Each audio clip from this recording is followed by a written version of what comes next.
Successful, attractive, outspoken, why not, right? All right, here we go. We're live now, Tom? Yes, sir. All right, folks, we're live for the, what are we now? No, September 24th. 24th meeting of the RBC. 28th. 28th, that's what I thought. That's Today's the 24th. Okay, You're not firing me? all right, so Who's on first? meeting objectives. Elliot's got some drought management stuff he wanted to present live. I know we've talked about that a couple of times, so he's here today to do that. Joe is live and Brooke will be virtual, I think now. And we'll talk about following the groundwater aspects of what we're doing for the plan. Matt's here.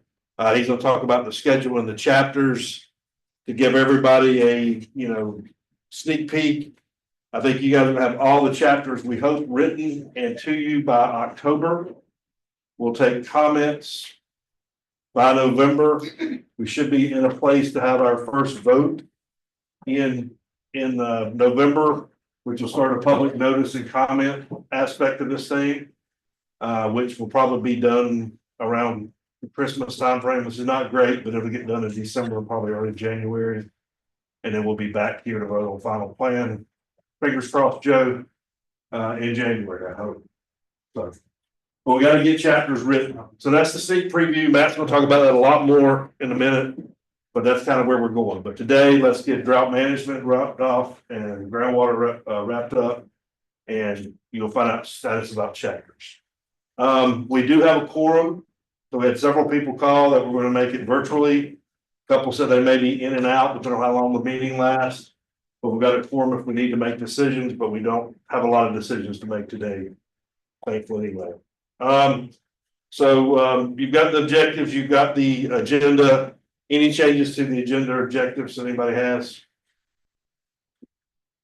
Okay, hearing none, can we get a motion on the approval of the August minutes, please? So moved. Second. Give me that. Who's Michael Hemingway and Jeff. okay? Michael and Jeff, first and seconds. Any discussion on the motion? Any discussion from online folks? Hearing none, all in favor say aye. Aye. Any opposed? Anybody online opposed? Okay, it's unanimous. Minutes for August are approved. Okay, as we do in every meeting, we'll start a public comment period now. Anybody from the public, either online or in person, this is your time for comments. Hearing none and seeing no people from the public in the room, we'll move on to agency comments. Any agency comments at this point? Hearing none, we'll keep the thing open for about 10 more seconds.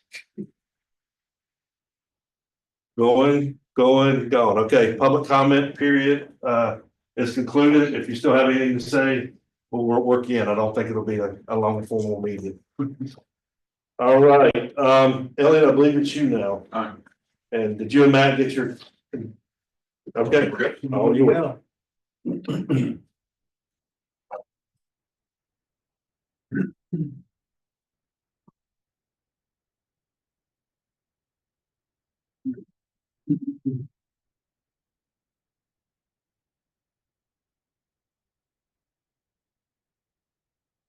Morning, everybody. Morning.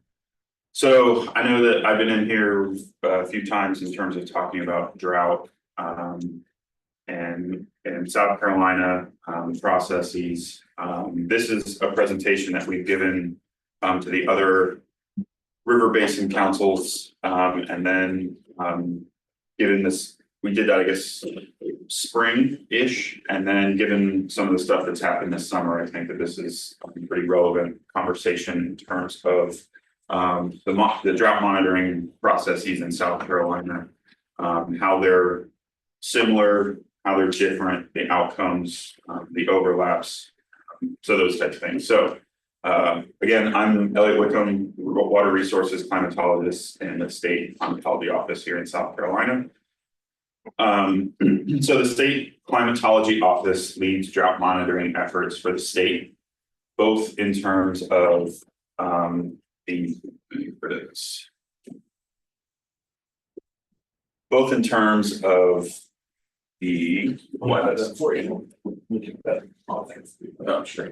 I don't know why that image isn't popping up, but both in terms of South Carolina Drought Response Committee.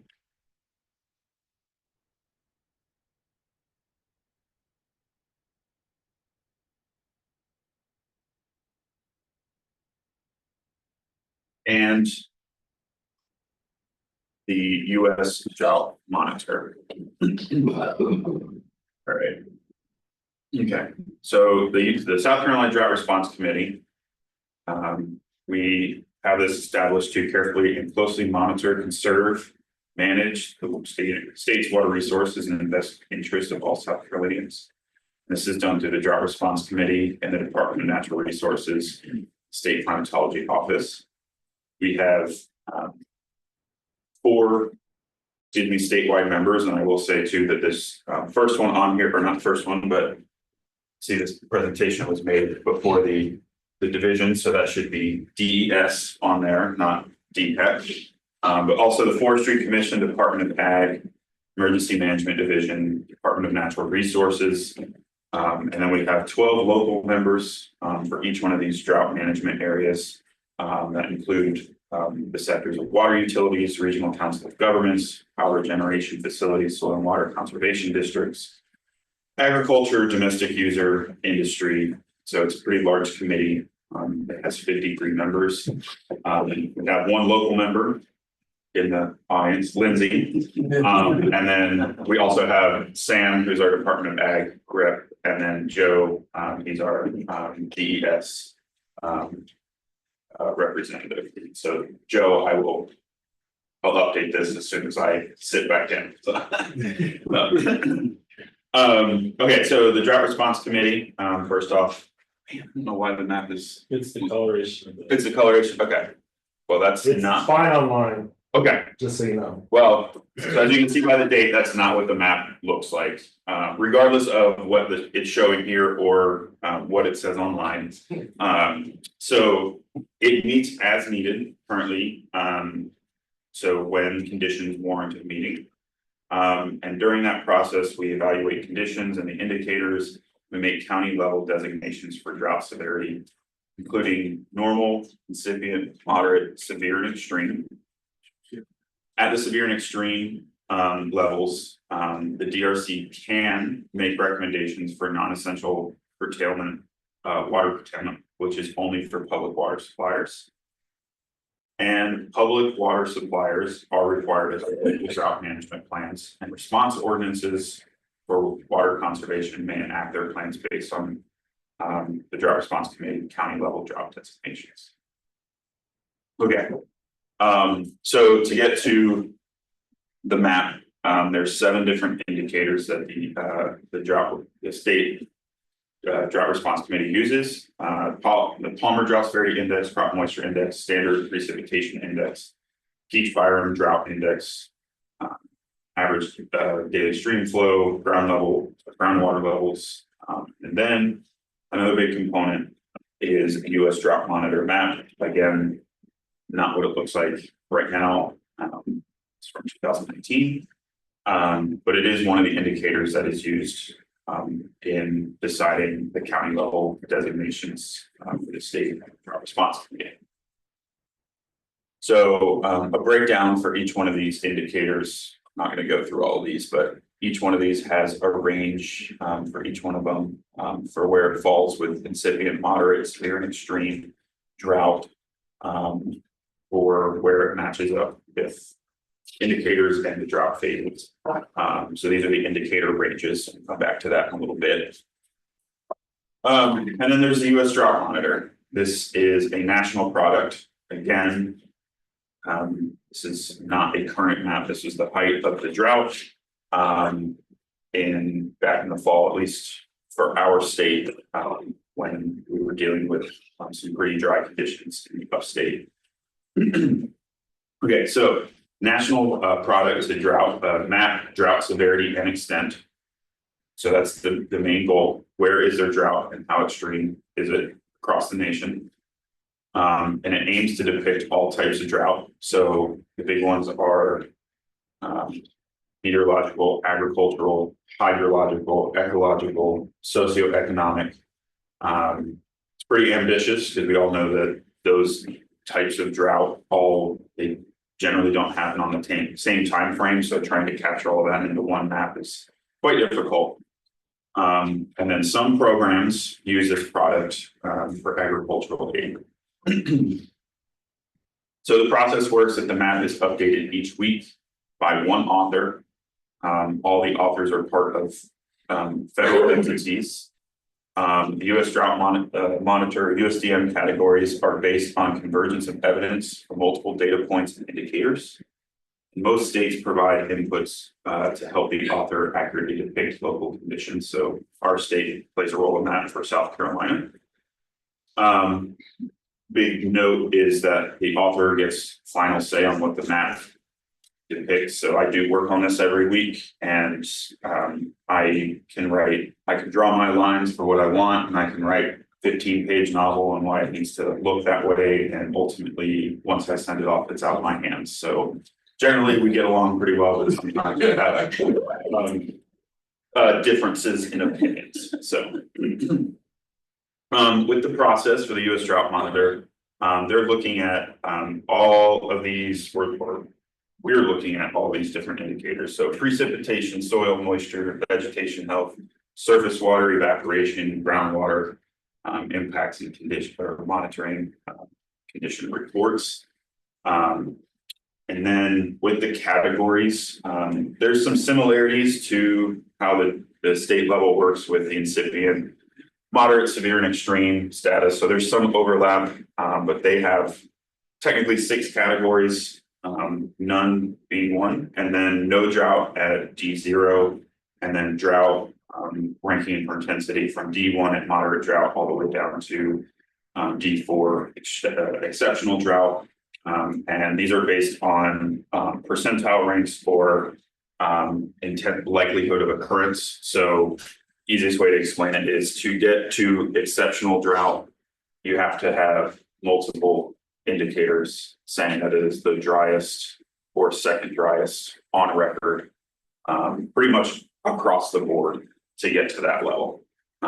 So then severe drought is 6 to 10. So these things don't happen lightly. When we get to these conditions, it's pretty hard to get through all that data and get them to converge on that. And I'll show you why. There's a lot of data that goes into it. So each week, we're looking at precipitation across multiple time steps, and then different ways that the data is being analyzed. So observed data, departure of normal, percent of normal, an index, which precipitation index or SPI takes that and puts it into percentile rankings. Soil moisture, different length or depths, surface water at different time frames, vegetation health, evaporation, groundwater, and reports impact conditions. I showed this generally already, but this breaks down how much data actually goes in and gets analyzed each week while we're making recommendations for changing or the map.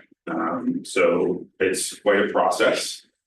And then between the two, again, there's some similarities, but there are differences. So the agency leads for the U.S. Drought Monitor are authors from federal agencies, such as the National Drought Mitigation Center, NOAA, and the USDA. For the Drought Response Committee, we have differences of the 5 state agencies: DNR, DES, which it should say now, Department of Ag, EMD, and then the Forestry Commission.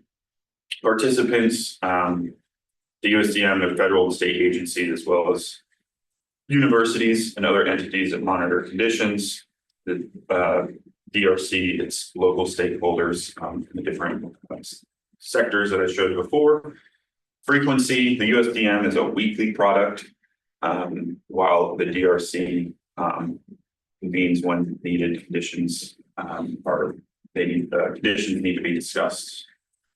Severity levels, again, pretty similar, but there are some differences in how they talk about dry or drought conditions. And then ultimately, the USDM plays a role in federal disaster declarations and loan for agriculture, and the Drought Response Committee ultimately is used to determine non-essential water use curtailment recommendations for public water suppliers in South Carolina.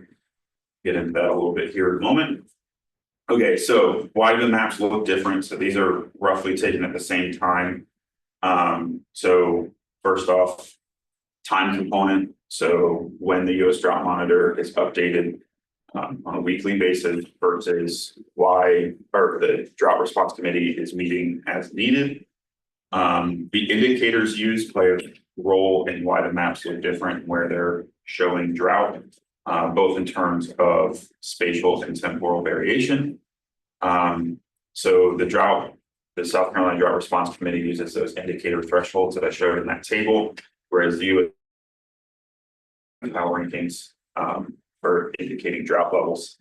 And then the big one is the Drought Response Committee. Their designations follow county lines, whereas the US Drought Monitor follow data polygons or overlap. So that's why you can get more on USDM, you can get more blob-like features on there.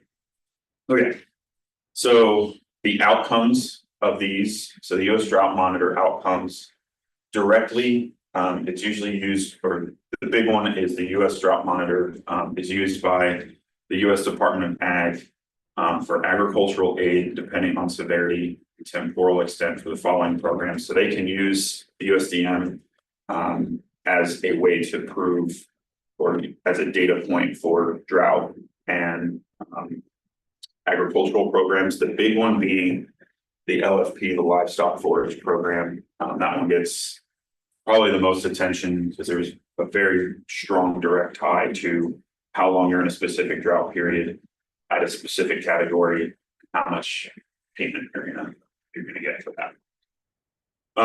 Indirectly, it is one of the 7 indicators that plays a role in the state's specific drought map. So again, this is considered for our state map, but it's not driving the process. It's one of the components of it. And then for the South Carolina Drought, DRC or Drought Response Committee outcomes, the big one being county level drought designations that can result in local public water supply systems enacting the drought management plans. At severe and extreme levels, the DRC can make recommendations for non-essential water curtailment for only public water suppliers. And indirectly, drought status can help with messaging for forestry and fire concerns. So there's not a direct tie if we get to a certain level that forestry is going to do certain things, but there is an indirect relationship. And then the other one, it can provide evidence for conditions for crop insurance, more so for private crop insurance. It's not necessarily a guarantee, but it can be used as evidence for conditions and potential relief from crop insurance. And then I think that's it. So really the outcome between the two processes, talking about drought, where the severe drought, or not severe, where the drought exists, how severe it is, but the outcomes from the processes that have a little bit of overlap, but they do lead to different things. And that's just one question that it's not specific to this basin. It comes up all the time with confusion between what these two things do and what they lead to. So Question for Ellie, either live or online. Tom will see your virtual questions. Got a couple. Go ahead. Yeah, I was gonna ask Elliot, how often do those 7 indicators kind of line up so that it suggests a particular level, or how much feels like there'd be some judgment in there? There is some judgment. So I will say it's regardless of if you're looking at the state level or you're looking at the USDM, it is very rare that you get just like perfect agreement with everything. The one thing that, so generally the short-term indicators line up and it takes sometimes the hydro to catch up. That's just generally how it goes if it's a lagging indicator. Forestry, like the KVDI, the fire potential can float somewhere in between, depending on what's going on. The big thing is with the DRC is I think we're the only state that actually has this much local representation. And so we have multiple sectors for each drought management area, but then they're supposed to be as best spread out through each drought management area as possible. So they're also giving local perspective on what's going on, and not that like you have to have data or indicator support to move the stick, but having that local condition report of discussing what's going on the ground and what is being from multiple sectoral components, that can kind of help move the stick sometimes. So there's a lot of moving pieces, I guess, with that. I hope that answers your question. That's So very well. I guess one of my questions was just how much does that state get moved? Because I know we have probably as active drought management committees of local areas as possible, but it's still what I've seen in other places, it doesn't. the The impact, state, yeah, the state and the Fed word kind of comes down and people rarely change it, at that level. You get it changed very often. I mean, yeah, well, I mean, I guess it depends how often we're meeting. And, you know, there's, I guess the other thing too is it also depends how, yes. So if we're talking about, you know, you don't want to move the state too far. When, if you need to leave yourself room for where things go. But when you're talking about moderate or abnormal, or not abnormal, excuse me, incipient, and you're having those discussions about maybe what the short-term impacts are doing and the direct component of maybe we move the stick to moderate drought based on what's happening, but then the DRC is not, at that point, they're not making any recommendations for non-essential water curtailment. So it's kind of a two-parter where we realize that things are drying out, but we're not necessarily at the part where we need to make recommendations for curtailing water use. so probably like we would all probably expect, it's pretty quiet unless you get into that. Like you probably got into that a bit this summer. If you- Yes. Yes. Probably same thing with the weekly reports. You probably hear a lot more people asking how you do things.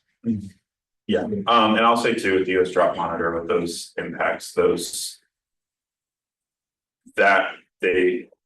we always want condition and impact reports, but the impacts don't drive the process. It's the data, and then the impacts kind of hopefully ground truth what the data is saying. But it can definitely, it's more of again, you know, it's very rare you get everything lining up on an indicator process. So when things can kind of be on a bubble, so to speak, and then you start getting a lot of impact reports, that definitely helps move the stick forward of like, if we're getting a lot of impact reports, we probably shouldn't be so conservative and waiting another week. We need to do what we can to get this another category where we can. Jason's got a question. Yeah. Jason, go ahead. Yes, Elliot, I wanted to ask you a question. In our state, do we have adequate reporting of this data across our state? So when you are getting the facts that you are able to report, you know, if you put good data in, you go get good data out. Are you able to do you have good representation of that across the state? Yeah, well, so yeah, no, that's a good point. I would say that there are definite holes in where there are like data points. So the other thing too is we look at like the raw information of like the stuff that's happening currently, but also especially with the US Drought Monitor, it has to be in a perspective of how does it compare to historical data. And the further you go back to get the historical data, there's less and less data points for that across the state, depending how far you. And so there are gaps for where we have long-term stations. There's gaps for where we have forestry, like the KVDI, like where we have the KVDI stations. There's gaps for long-term gauging for stream flow, like some places have more network than others. So I will say that, I mean, we do have areas that have really good data points, and then there's areas that are a little bit more data sparse. Follow up on Jason with my last question. This can be very agency centric kind of to get the data, but do you have trade groups or I call them enthusiasts that follow you around and say, hey, Elliot, you don't have enough data, man, you know? Well, you know, it's kind of, people get online and they do all kind of stuff. There's a lot of enthusiasts, I call them. Do you have a lot of that, or is it pretty much an inside game till you get down to the drought community and stuff? It's a loaded question. So I don't mean to. No, not that. It's more of a, so from a scientist perspective, it's definitely, we can always use more data to make better informed decisions. But there's a reality with that of costs, where you put resources for different components. I would say the narrative is growing, not just within state agencies. I think that it's growing in general with the need for more information as best as we can get uniformly across the state. I think that has become more evident too as we've gone through flash drought situations where you're having to basically respond as quickly as you can. You're always looking through data, and the more data that you have to help show why things are changing on the ground so quickly, comparatively to the more traditional drought where it takes months sometimes. I think that conversation is growing, but we would welcome you all into that conversation as well, in terms of any ways that there could be more data inputs for understanding, getting more of a spatial representation of what's going on for drought monitoring. Any other questions, Jason? That other anybody? I had one more, maybe it's more for Lindsay, just that, I don't want to put you on the spot, but I'm just curious about your experience serving on the drought committee. Does it take a lot of time, probably more time than? It doesn't take, usually our meetings last about an hour, Uh-huh. and they're not consistent. I mean, they're as needed. We have one this week, right? I am not available, by the way. I will say, my family laughs at me. They don't understand how I got to be on there and what business I have on there. I live in out in the country, farm community, and my family is a bit skeptical of government, as a lot of families are. And when I explained, okay, well, there's real reasons that somebody has to declare this. Maybe I'm not, in my granddad's opinion, the most qualified to talk about a drought. But when I explained to him, this is how crop insurance is related to this, and we have to have legal definitions of what's going on.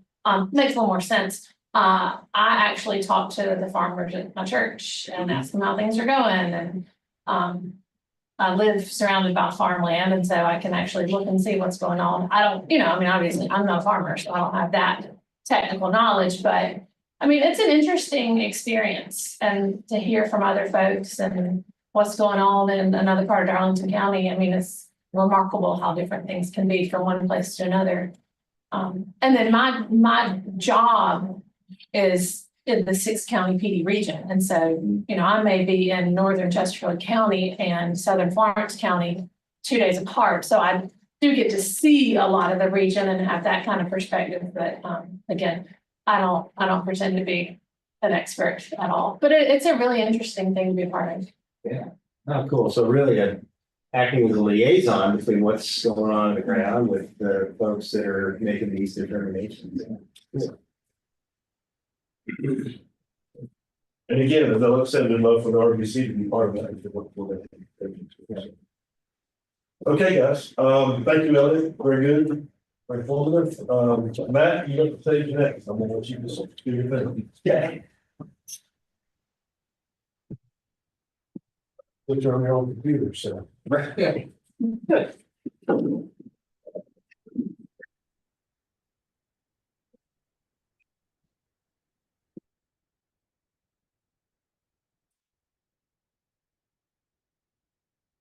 All right, so give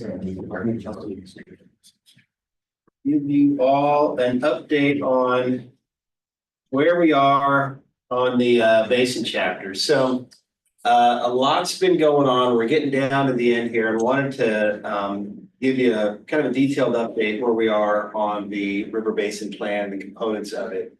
I've given these updates verbally in the past, but I thought it might be useful just to kind of break this down chapter by chapter and in this presentation, a little bit of a reference to take away as far as sort of where we are. So the first chapter, the introductory chapter, you all gave preliminary approval to that draft, which meant we have sort of set it aside and worked on others. You'll still have an opportunity to look at chapter 1 when we assemble the whole plan, but we haven't really done anything with it for quite a while. There are a few things that we need to do in that chapter. There are a listing of public meetings that will occur in the future to talk about the plan and get public comment. We have some dates we need to fill in when those meetings are scheduled. We'll get those done, but that really, I think, we should wrap up chapter 1. We've gone through and made some changes to the agency names that are referenced to reflect some of the reorganization. So that should just be just about there. Description of the basin. So that sort of runs through a number of different characteristics of the basin, whether it's land use or waterways or economic factors. All that's in chapter 2. You also reviewed and approved a preliminary version of that. I don't think there's really anything to do there. Chapter 3 talks about the water resources of the PD Basin, talks about surface water, just characterizes the surface water resources in the basin, and then talks about tools that we use to evaluate those resources. We do that for surface water and we do that for groundwater. And you gave preliminary approval to that chapter a while back, but that was when we thought that we would have a groundwater model to evaluate impacts to groundwater. And so we are modifying that chapter to reflect our new approach. And I have some slides, and actually that's the sort of next item on the agenda that's going to talk about how we're changing those chapters to reflect our new approach to that. So the groundwater piece is going to be modified. Chapter 4, current and projected water demands, that's in development. Alex has been working on those groundwater demands, and that was going to be, part of the groundwater model. And so that's been a little bit delayed due to the groundwater modeling issues, but we're going to get that chapter redone and completed rather, and out to you in the next month. Comparison of water resource availability and water demand. That's chapter 5. And that is where we sort of run surface waters, run groundwater through the models and look for potential issues. As you recall, we've talked about surface water modeling, and we don't really have any significant projected surface water shortages. And you gave preliminary approval to that aspect of chapter 5, but the rest of that chapter was focused on groundwater. And so since we don't have a groundwater model, we need to take a different approach to that. So that is being modified. I'll talk a little bit about that. Water management strategies.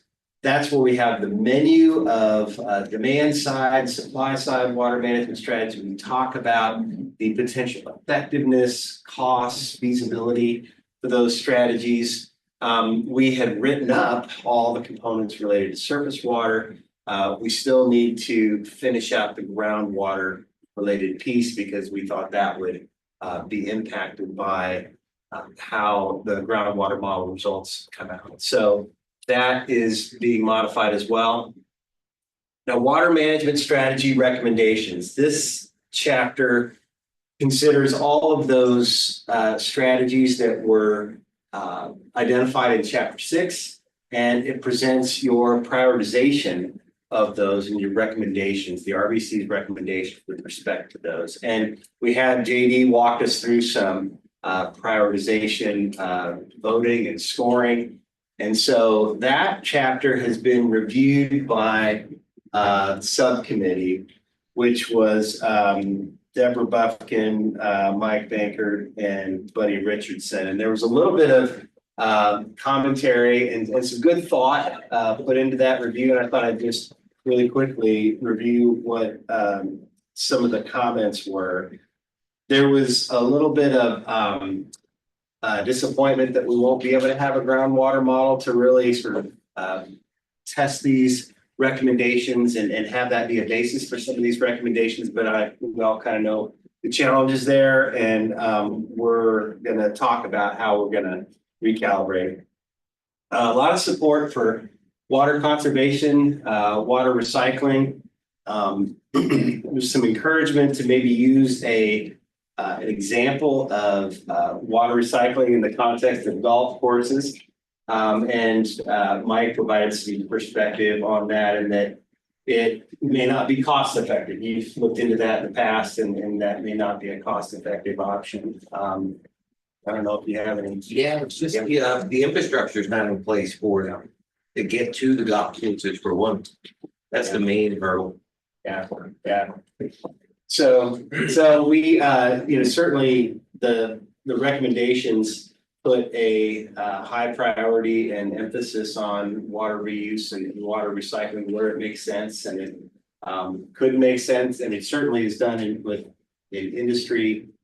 Makes sense in municipal from a municipal standpoint. So we're kind of maintaining our focus there and not losing that. I think it's just easy to get caught up in the narrative discussion without looking at the economics. Just Michael can say too, it's hard to run those pipes out there to all the neighborhoods and stuff. It's easy when you got an industrial site, you can kind of get on site.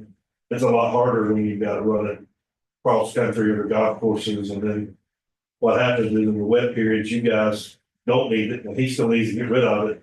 And the dry periods you need it, he may not have it then. So there's an economic cycle that this group is not really charged to look into that, but those that are close to it kind of seen that play out. But I do think you had a good balance. We had a focus on conservation, and then y'all did prioritize reuse and recycling, but it wasn't at the top. It was kind of in the top of the tier, but not at the very top. So I think that's some guarded optimism, I'd say. So there was a thought that maybe we need more strategies focused on industrial water use. And so looking back at the strategies that you all recommended and prioritized, 3 of the top 11 were focused on industry. There were a number of other industry focused water management strategies that's sort of in the mix and will be more of an appendix. But I added a little bit to the observations on your recommended strategies, acknowledging what you all have said before, that industry does conserve, and it represents a cost of doing business, and so industry is going to do what they can to conserve water, recycle where it makes sense. And so just added a little more of a spotlight on some of the recommendations and how those apply to industry. And then finally, there was a concern. One of the strategies was if existing wells are drilled into aquifers that are seeing a lot of pressure perhaps wells could maybe be drilled deeper into different aquifer formations that have less pressure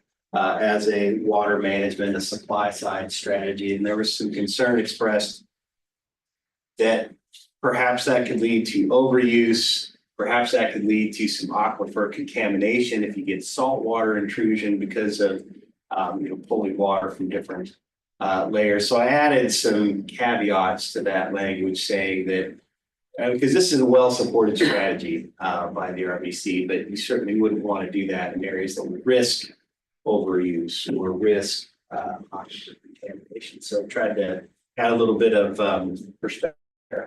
So I emailed chapter 7. Any questions on that before I move on? One of the things I did when I went through the prioritization was everything we discussed kind of narratively and verbally, when we did the prioritization, that kind of matched. It wasn't perfect, but it was close. And certainly when you look at it in tiers, the right things, you might have to the right things seem to be in the right tiers. And then I actually felt, although you could have gone deeper on certain sectors, it felt pretty balanced among the sectors of what the group finally came up with, which I think is the right answer, because part of this is getting to know what every sector is trying to do to help water. I don't think anybody really got picked on, so to speak, but I think the right fingers were pointed at the right places, so to speak, too. But I was pretty pleased with, because nobody likes a black box, right? You don't want some prioritization in everything to spit out answers that don't make any sense. But when I went through it and Matt and I reviewed and talked about it, they seem to have generally made sense. The numbers with the narratives talk about it in these meetings. So I was pretty pleased with that, with the prioritization. I thought so too, and we included a little bit of language around this that it seemed like we don't have projected surface water shortages of significance that were indicated by the modeling, but a lot of the strategies are focused on things that help reduce costs and things that are just a good idea to do in general. And then some of the strategies also focused on innovation, whether that's aquifer storage and recovery or conjunctive water management. Those are innovative ideas, and so I thought that was good and very forward looking. So anyway, that chapter, I emailed it out to you. Did anybody, I sent it out yesterday. Did anybody that should receive that not receive it? If you didn't, let me know. I did get a few bounce backs, but I think those might be old, like state staff email addresses. I think I had in that email October 14th. So if folks on the RVC can look at that by October 14th, that would be great. We'll get your comments added back in. Tim Brown, if Tim is on the line, he gets the award for the first responder. So well done. He said it looked good. Chapter 8, drought response. You all preliminarily approved that a while back. I don't see any future edits to that section. Chapter 9, you have not yet seen chapter 9. It is done. Essentially, I have just a little bit of cleanup, but I'll get that out to you this week for your review. In the interest of time, we've had subcommittees focus on each chapter, address their comments, sent that out then to the full RBC for your comment. We're going to consolidate that for chapters 9 and 10. And when chapter 4 is done, we'll do that as well. So hoping that that several of you can focus on chapter 9 and provide your comments. Again, I'll get that out this week. We'll give you a 3-week turnaround to review that. So when we get back together in October, we should have your thoughts on chapter 9. And most of those were things that we discussed. We did prioritization on those 2 or 3 or whatever. So the top ones were like the top 3 I can sit here and think of the top of my head were partnership with North Carolina, how do we work better together, the coastal model to make sure we're getting the effects of the high growth and the salinity and all those kind of issues with coastal that we've all talked about. And then third was how do we get funding or resources? How does this group keep going those seem to be the top three things that bubble up in my mind, which wasn't surprising really at all. So, Yeah. there were other things in there, but. Yep. We'll get that out to you. Then chapter 10 is the River Basin Plan implementation chapter, and that's going to go out to you as well. It's done. Just I need to read through a couple of things before I send that out, but you should see that this week. And that's, I think, one of the last things on the agenda is to walk through that draft chapter. So I'll pull it up, kind of get you familiar with it, and just a little bit of a preview. We'd like to, at the October meeting, talk through those implementation steps and constraints and measures of success, and make sure that the RBC is okay with that.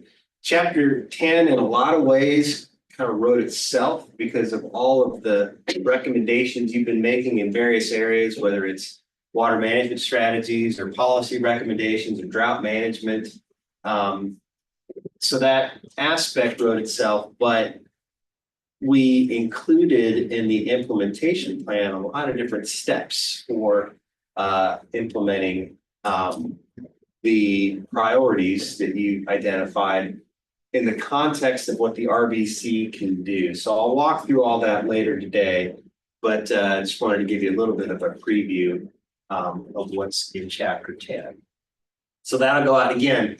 We're not going to have that sort of two-part review subcommittee. RBC is going to go out to all of you, and then in October, bring your comments and thoughts and questions on chapter 10, and we'll talk through that.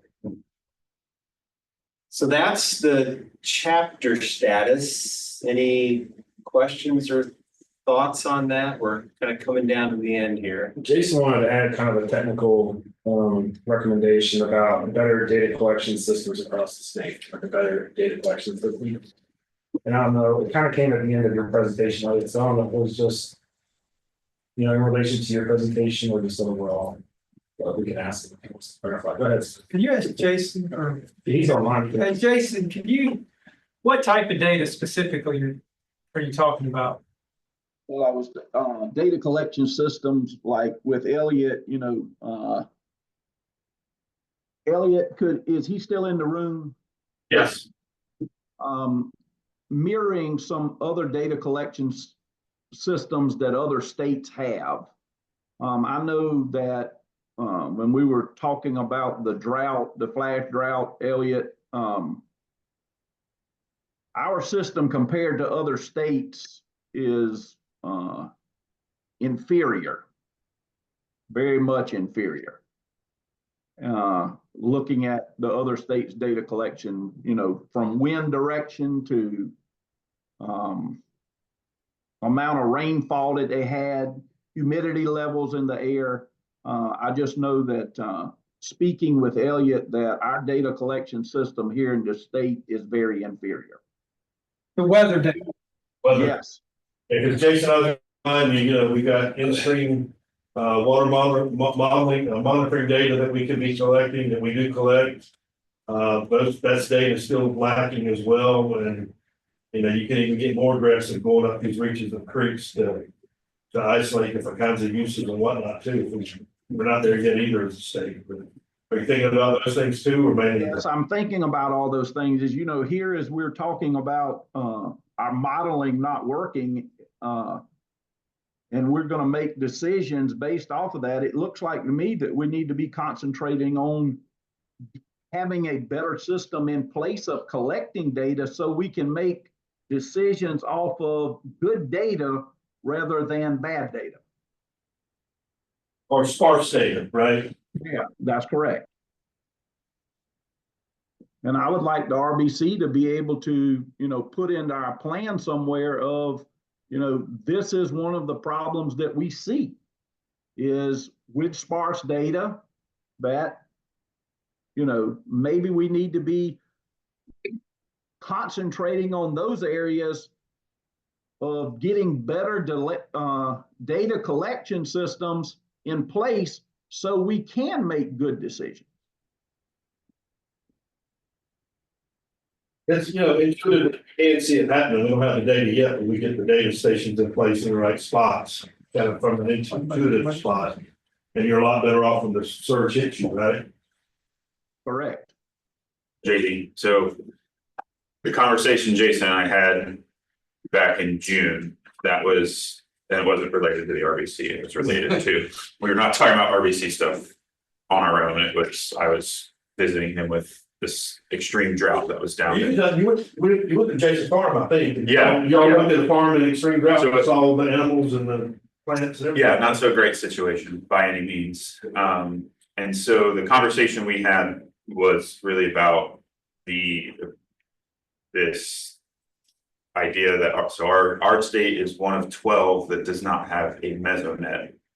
The mesonet is a set of stations. I think generally the way we're talking about proposing one would be that you have at least one in every county. So every county has at least one data point that's the same.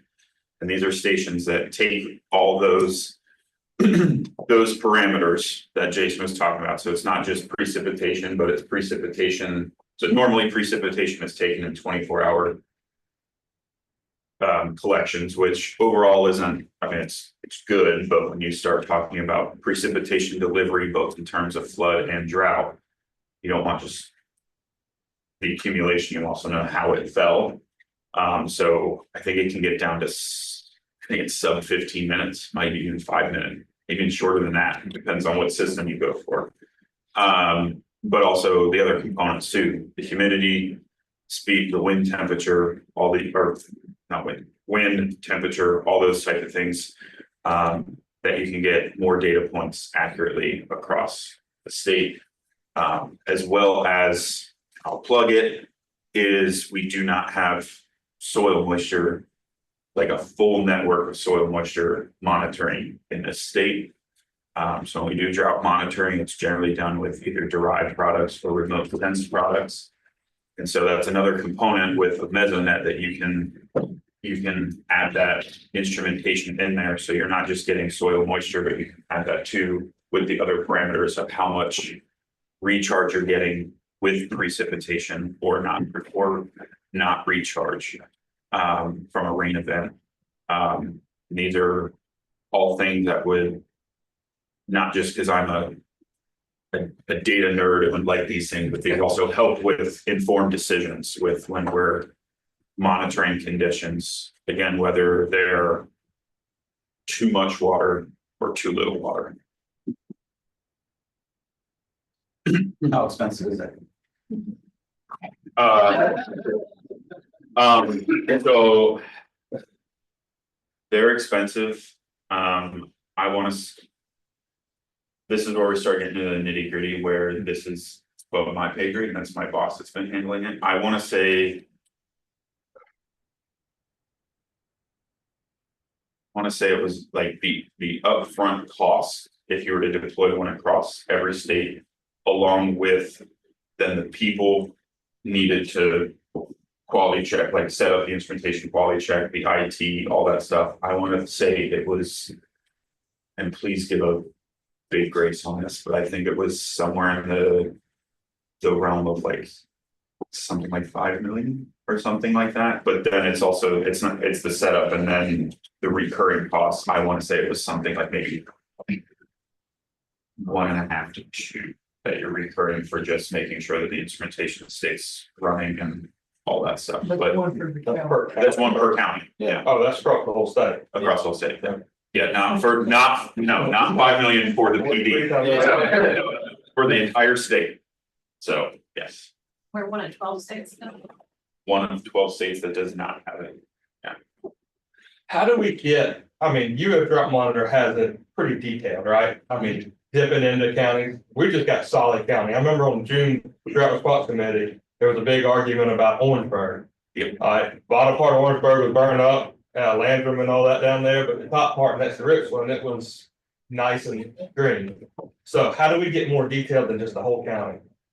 At the state level, Yeah, so the way at that the state level. the state level is, it has to be on a county level, and it can't, generally the way we make decisions for the county level is it can't be, and this is an example, it can't be one corner of the county is really, really dry, and then the rest of the county is, it has to generally be conditioned like at least 50-50, but also from a point two that you have pretty solid evidence that it needs to be in that condition. And that's where it gets a little bit more confusing, like what you said, the US drought monitor, it's just polygon blobs of where things kind of.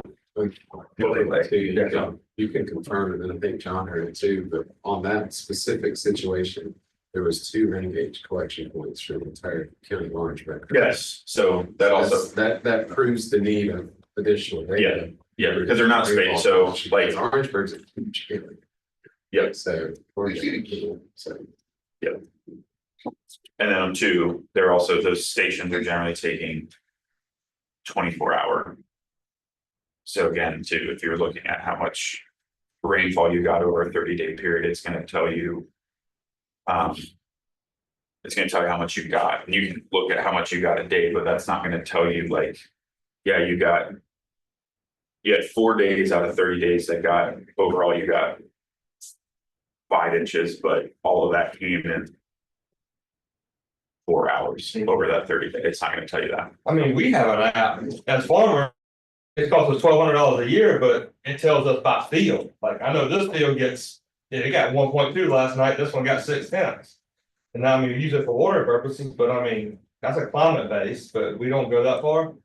No, because I guess that starts getting into the process between. So there's the collection of the more of the like the national data sets that exist where you can go in and like you can get the metadata, so to speak, in terms of like how it's collected, what's being measured, if there's something wrong with an instrument, blah, blah, blah. Whereas with some of the, I guess, private components, they don't necessarily always give you the metadata that you can go in and confirm what their value is.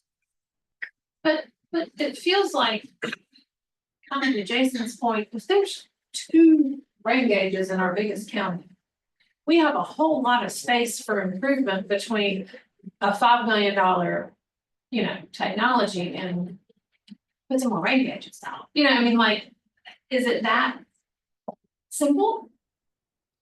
That seems like a pretty simple ask, more than $5 million.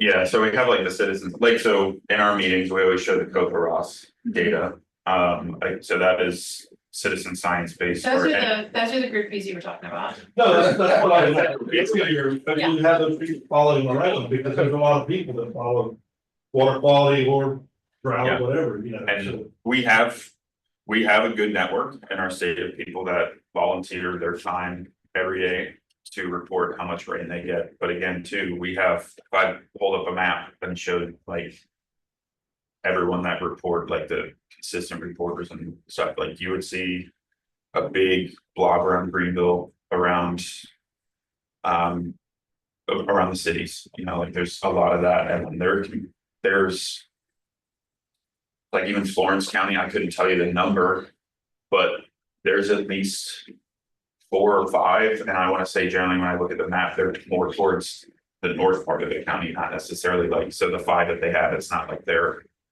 covering each part of the county. And then there's some counties that have Hampton County has 2 that like consistently report, and they're right in the center of the county. And that's so still good information, but it doesn't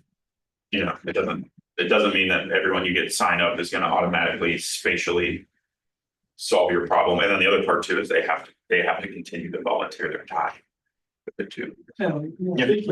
The problem with citizen science tends to be there's no QC on it, right? So they're looking for That does get QC generally, but it's not the again, same. there's a reservation on all levels, whether it's groundwater, surface water, Yeah. rainfall, whatever. It's just you want to wait, and some more governmental agency or public-private partnerships in charge of the QC and the monitor, not just a bunch of guys in their backyard making But every Airport has that too, right? Every airport, they would send that data into you as well. Yeah, and those are usually the stations that we get hourly, well, we get the temperature, we actually get hourly or sometimes like some do 5 minutes, some do 15-minute data for precipitation, which is great. But those again are, you don't have necessarily that like every single county, they're not spatially uniform. And not all of them have a long enough record that they have like you can do some comparison with like where they should be versus where they are. Yes. Jason had another question to come. Go, Jason. Back to the comment that was made about, yes, $5 million is a lot of money. But, just in respect, the gentleman, I can see him sitting there from Florence, from the water system. What was that pumping point costing to put in the PD River? What was that number? Plus a raw water pump station, you're looking at around $20 million.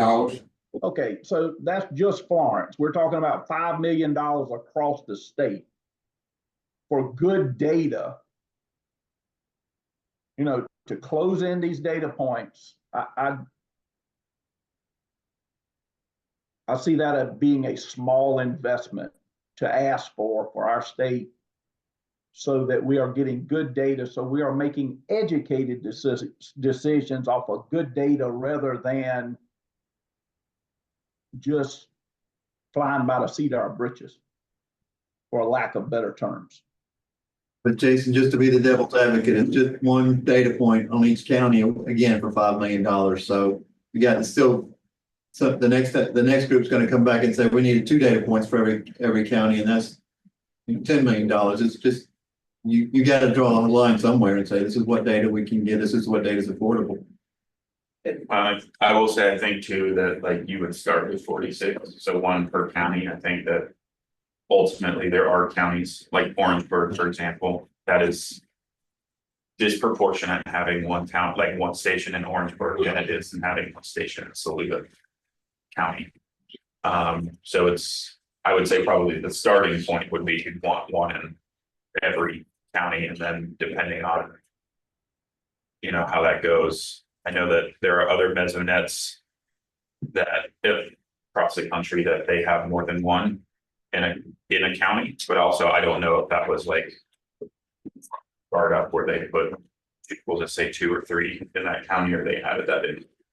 We want most of the PD Basin, because it's the largest river basin in the state, and we need the most, so. Yeah, I mean, That's our job, that's the RBC's job going forward, though, I'll lobby for that. So, yeah. I just looked about the USGS has 73 precipitation ranges across the state. How much do y'all rely on that data? I've used it when I need information as best as I can on sub-daily data. But the other thing with the USGS gauges is, I know you and I have talked about this, is they're not always cited correctly. So there is like a caveat in terms of like, this is not the job that I do, but there's a whole process of like having a quality way that you cite weather stations so that there's not intrusion for how air temperature, precipitation, wind, all that stuff. You have to have a certain. Yeah, you gotta have like, space and there's a whole, for sure. and like when the National Weather Service goes out and puts their stations out, it is to that standard. The USGS, I'm not so They sure. often put them at stream gauge sites. So there's not necessarily that. You're on a bridge. Probably there's some forested wetlands. Yeah. It's just probably hard to get to NWS standard, but is anybody on USGS on? Andrew.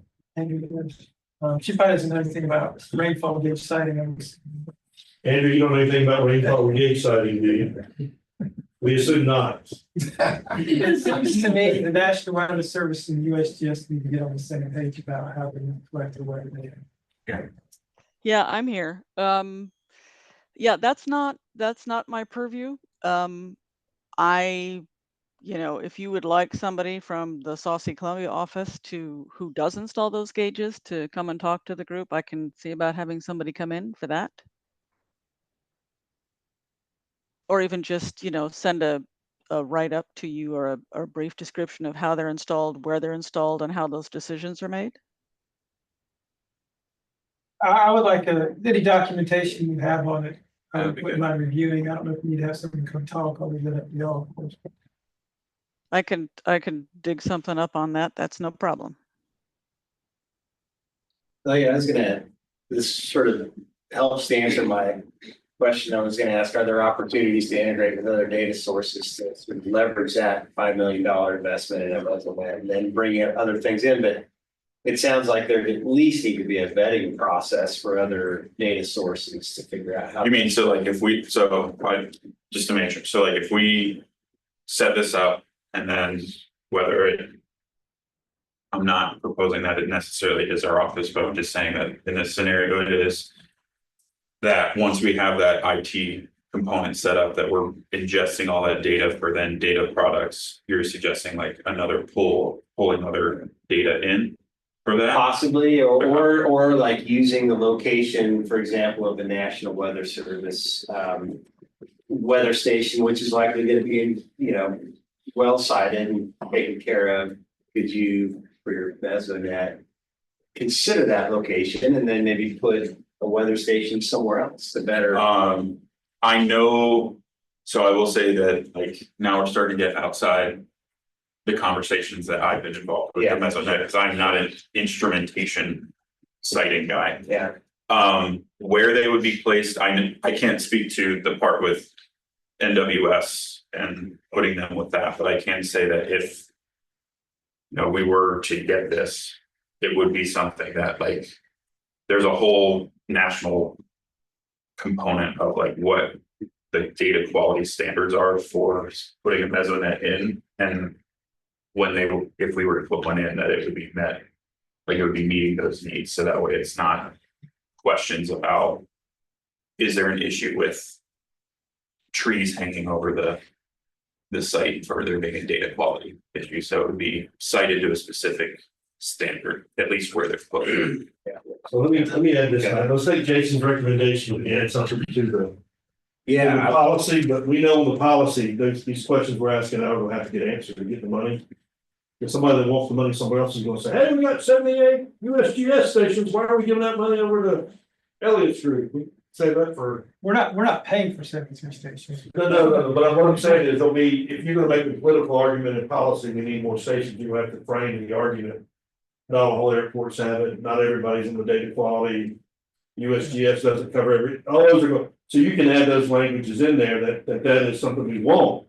But we also recognize we've got to make the case, the business case, if you will, for that. And that may have to bring different groups together for that. Or maybe not. The question, does North Carolina know? Yep, this is called an EcoNet. Okay. They don't have one in every county. They're working on it. Yeah.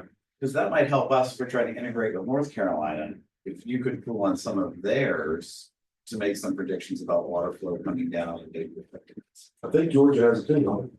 Theirs is set up through University of Georgia through their ag their program with extension. So that's kind of hard to find.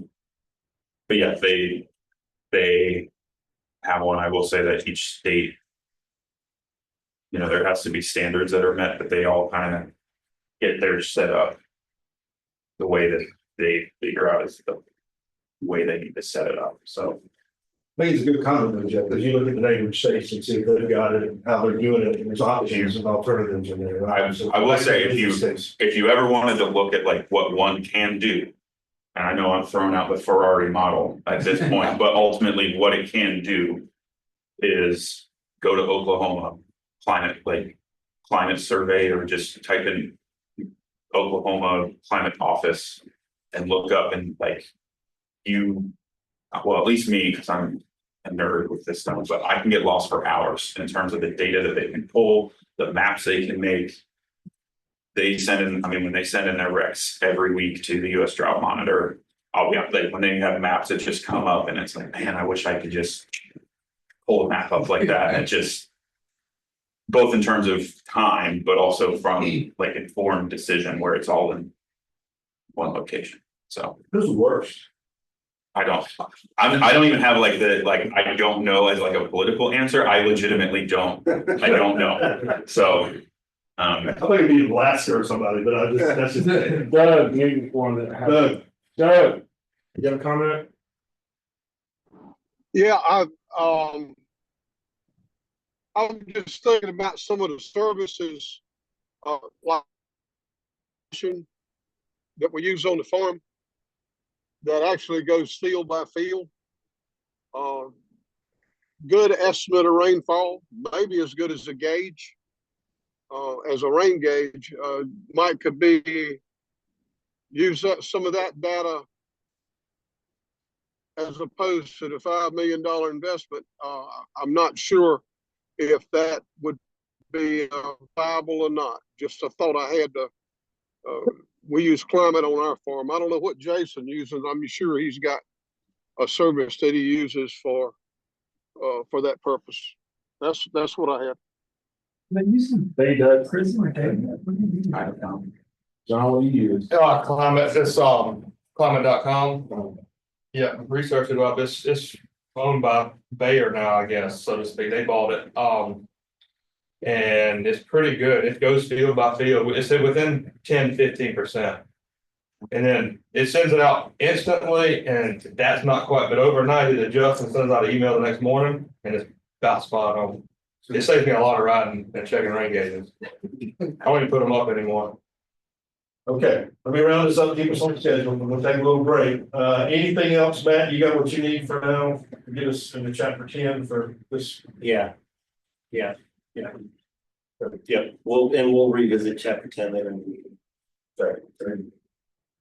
Okay, let's take about a 10-minute break. 10:14, let's say 10:25, I'll give everybody 10 minutes.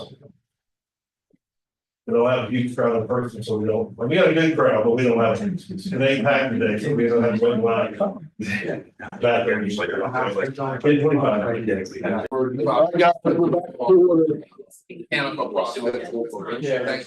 we come back in? Matt, we'll start talking, I know y'all want to Matt will read this off and try to transition a little bit into to Joe and Ashley as they come up and probably do the Bruins next section. Yeah. How about it? Okay, so I mentioned that we're changing some of the chapters, several of which you've already preliminarily approved. So I kind of want to just really quickly walk through with you our approach to doing that. I've had some really good meetings with Andy and Joe and Brooke and Courtney and Hannah. So we have a plan for making these modifications, but they're really focused on, since we don't have a groundwater model, how can we use our existing monitoring data, whether it's groundwater levels in the monitoring well network across the PD, pot maps, potentiometric surfaces, and maps of that, and then also bringing in consideration of projected groundwater levels. And so we have areas that we know have had groundwater related problems. So as we look out into the future, are there some other areas that we feel like we need to keep an eye on? So that's kind of the bulk of the technical analysis that we'll be doing. And so these are the 4 chapters that are going to see the majority of the changes, and it's really mostly chapters 3, 5, and 6. And again, those are chapters that you've reviewed and preliminarily approved. And chapter 7 is out for review right now. So chapter 3, I mentioned before that it talks about surface and groundwater resources. It characterizes groundwater resources and talks about the tools that we use to evaluate groundwater resources. There's components of chapter now that we go through and make some observations on the water level monitoring network and some of the trends in groundwater. We're going to move a lot of that content into chapter 5. which talks about, we had intended for that to talk about the results of groundwater model simulations, but in order to provide some technical basis for potential future issues, we wanted to include that technical information. It's in chapter 5, put that in chapter 6, or it's in chapter 3, put that in chapter 5. And then also we have a couple of pages on the groundwater model. We want to streamline that and cut that back a little bit and kind of better describe where it is in its development. So that's chapter 3.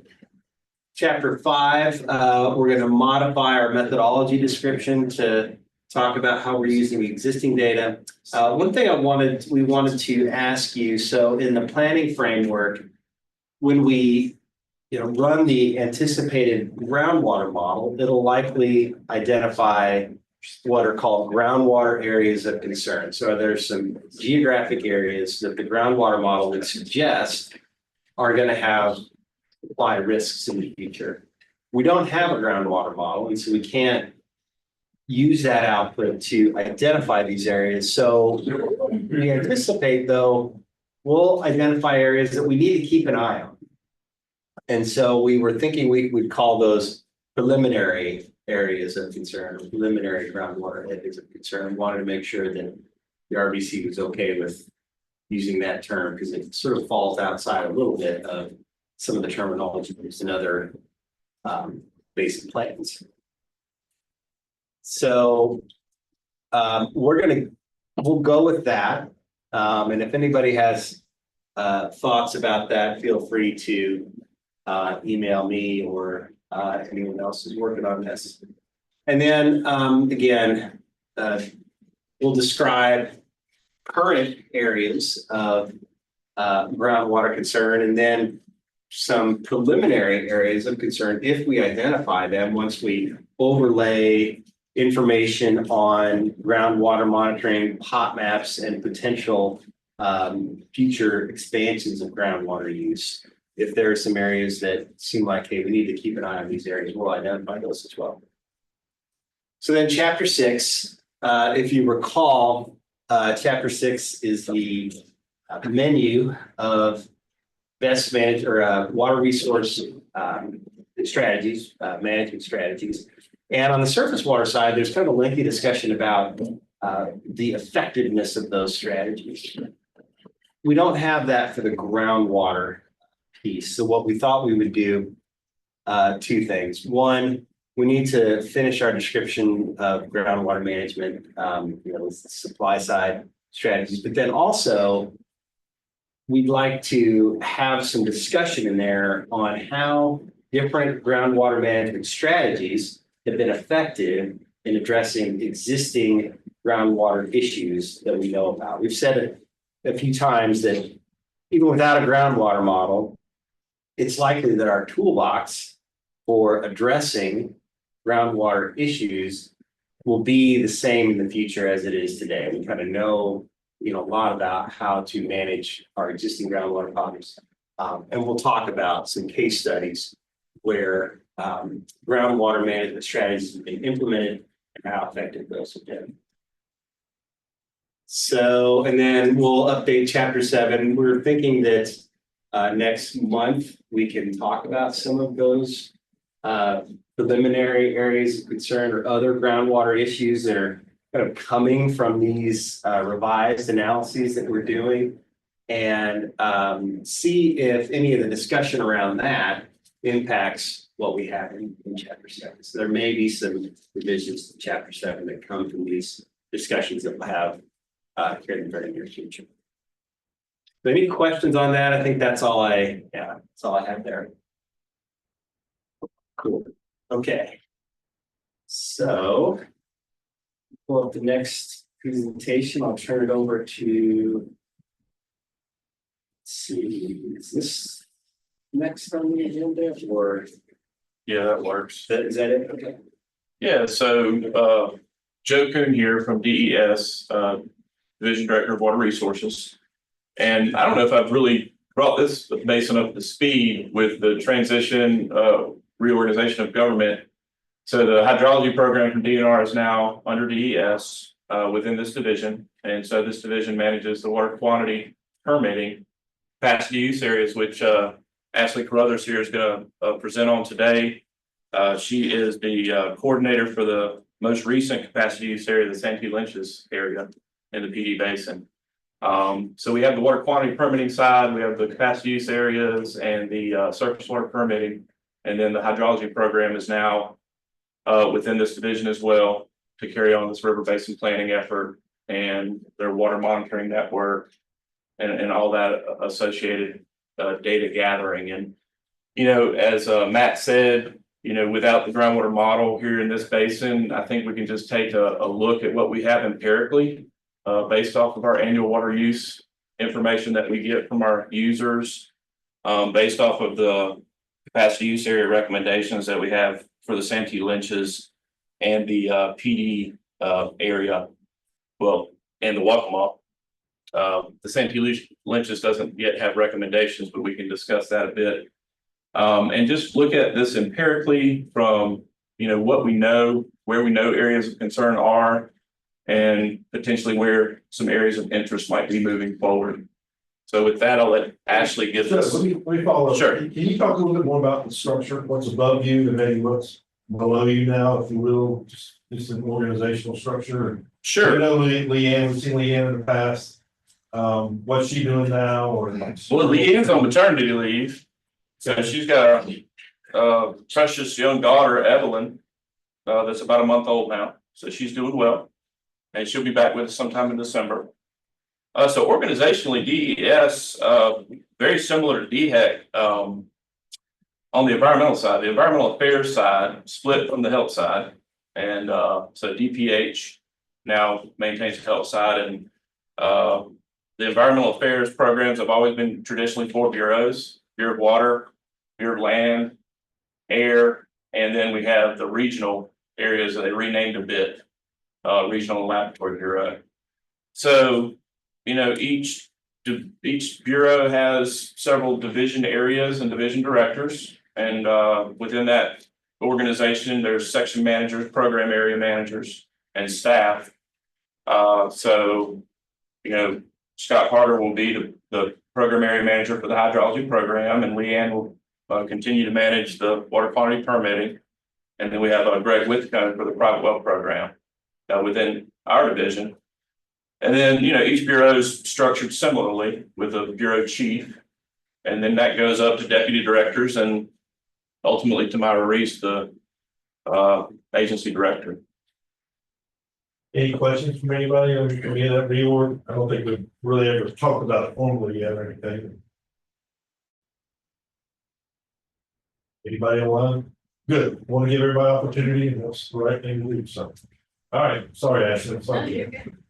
I did have a quick question. Is there an org chart yet down at the lower levels? I saw it I guess recently, but it wasn't for the lower levels. The org chart, I know the higher level org chart has been released, and I think in the coming weeks we should be letting out the lower level org charts down to the bureau levels. I know that I've seen the draft Bureau of Water org chart, so that should be happening soon. Okay, thanks. That's Cynthia, right? Yes, sorry. One of your industrial folks. Okay, good. All right. Thank you.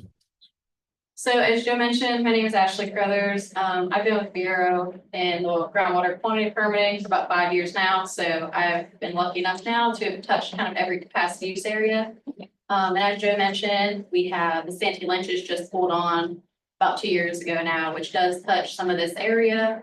However, it's very new. We haven't done a full 5-year assessment evaluation. So I did not pull up a presentation for that today. But we are going to talk about the PD capacity use area and the Waccamaw area, since they are pretty long existing areas. We have a good monitoring well network in those, potential metric mapping, and good representation and recommendations throughout those 2 areas. So with that, I want to start by just reminding everyone what we're talking about, because I know the river basin committees kind of touch different areas. They're not clearly defined like the capacity use areas are. So we're going to start with the PD area. That dark blue up there in the corner. And that covers the counties of Marlboro, Darlington, Dillon, Marion, Florence, and Waynesburg counties. There's a fourth of the 6 designated areas in the coastal plain incorporated into the capacity use area. So where all this data is published at is in the groundwater evaluation reports. They're done every 5 years, and they're done the year before the permitting comes up for that area. Essentially, they're again done every 5 years, and they're compared to available aquifer potential method maps. And the reports include a listing of all permitted withdrawals, their withdrawal limits, the average groundwater withdrawals that are collected, and they're evaluated by category and aquifer. And they identify areas of aquifer stress, current conditions, monitoring wells, and all withdrawals utilizing stressed aquifers. And all these reports can be found online on our website. So as they were talking about, that we want to work on the groundwater conditions we put into river basin plans. So we're going to go over the different monitoring wells, just a quick overview and the potential metric maps, what we're seeing in each of the reports for now. So I see that you can't really see that because it's a light gray on my screen, but that is supposed to be a piece of where the PD capacity use area is and where all the monitoring wells are at. There's nothing wrong with the projector, so it's not that easy. Okay.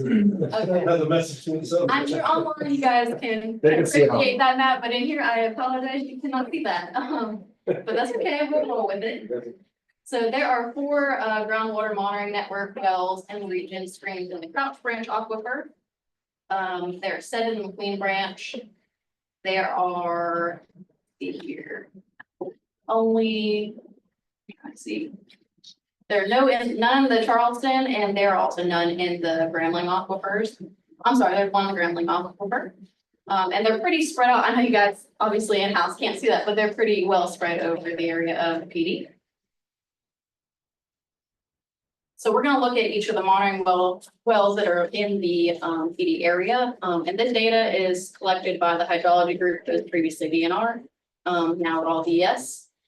So that will be published now by DES, obviously. But all this information is in our groundwater evaluations, and this is what drives our recommendations for how we put out that data and what we make recommendations for the following permitting year. So I'm going to quickly go through kind of what we see trends in the monitoring wells.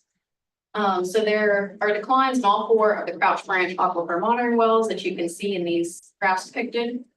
The Crouch Branch aquifer accounts for approximately 12% of all reported water withdrawals in the PD area, according to the 2023 numbers. So in Dillon 172, we see a decline of approximately 7.3 feet since 2014. We see a spike in 2016 and 18 that corresponds with tropical systems that brought heavy rainfall to the PD area.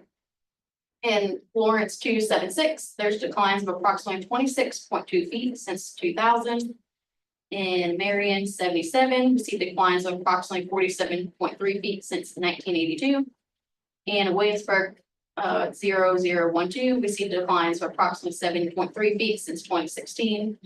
And the shallow nature of the aquifer at this location makes it particularly susceptible to climatic influences.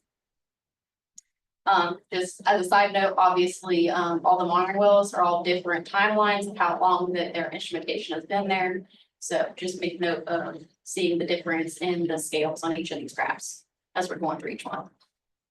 Actually, I apologize. Yes. So what's the shading, the green and the? So we have kind of a system that we go through, and that green, we have, I can't remember right now off the top of my head what the deciding factor is, but essentially green means we're in a wetter period. Yeah. And then you can see a little bit of that tannish color, and that means we're in a more of a drought period. Okay. And a lot of times you'll see in some other graphs we have, a lot of times you can really see those ups and downs that coincide with those green and tan areas. And kind of just depends on how the aquifer responds. Gotcha.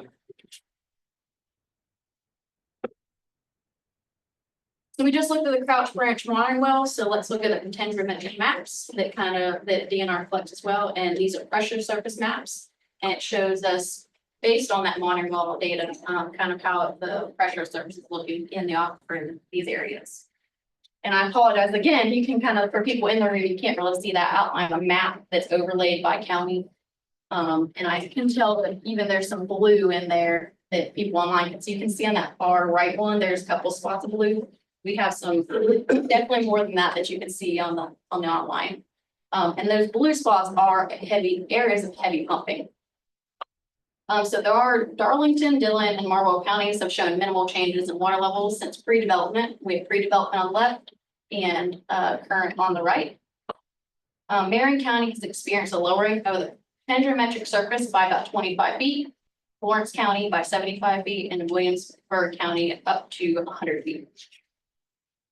Groundwater flow has shifted from east to southeast direction, and the decline in Florence, Marion, and Williamsburg counties are likely influenced by the cone depression. This formed the Crouch Branch Aquifer in the neighboring Georgetown County, which has impacted the regional groundwater flow dynamics. You can definitely see a huge difference, that left versus right picture there, even though I know in the room we can't see the counties.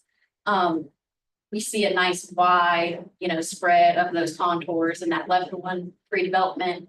And now on that right side, you can start to see in that top kind of right corner is kind of that Florence area where you see those lines pull up real hard. And then that bottom right-hand corner, you see those rings get real close together, and that's that Georgetown cone depression that we're speaking about.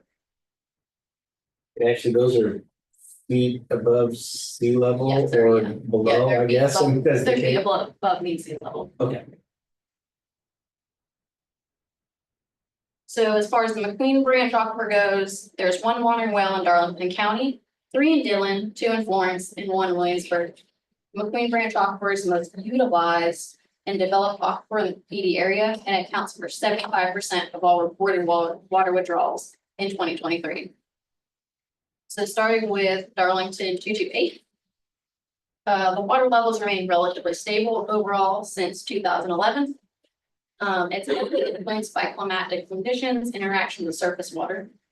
Dillon 121 is showing declines of approximately 4.8 feet per year since 2014.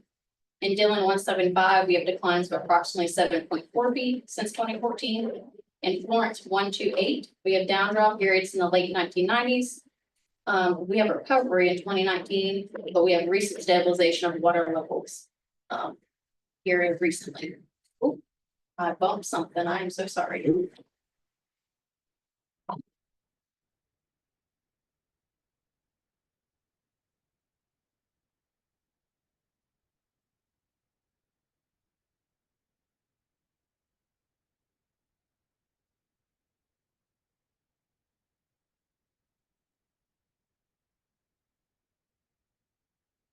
There. All right. I apologize. Okay, we were on to Florence 128. We see the down-drop periods in the 1990s and the recovery. This recovery holds significant implications for groundwater management efforts across the state to ensure sustainable use of the state's groundwater resources. In Florence 274, we see declines of approximately 28 feet since the 2000. And Williamsburg 355, we see declines of approximately 11.5 feet since 2012. So as you can see, the 2 Dillon County ones in the bottom, we see a lot of decline. Thankfully, in that Darlington one, we see a lot of recovery. We see a lot of variations in the Dillon. We see we declined quite there for a while. We stabilized, and then we're starting to come back down. So we have some more in McQueen Branch. So in Florence 128, I already spoke about that. I'm sorry. I did not change the slide. But anyway, in Florence 128, we see that there's a big drawdown and a huge recovery.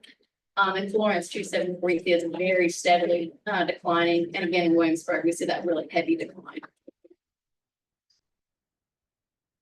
So McQueen Branch and Wilson aquifers. Darlington County has shown minimal changes in water levels since pre-development. Eastern Florence, Marion, and Williamsburg County have experienced a lowering of the pendrometric surfaces by approximately 100 feet. The groundwater flow shifted from east to southeast, kind of like we just seen in the Crouch Branch Aquifer pendrometric surface map as well. And we still see that cone depression centered in northwest Florence County, but it's recovered approximately 70 feet since reaching a record low 92 feet below mean surface or below mean sea level in the late 1990s. So here on this left and right, again, I apologize, we can't see that map real well. But you can really see that on the right-hand side, you can see that real hard cone up towards Florence. And we see those dark blue circles where we have heavy pumping. And then at the bottom right, again, we see that real tight contour lines, that cone of depression for that Georgetown.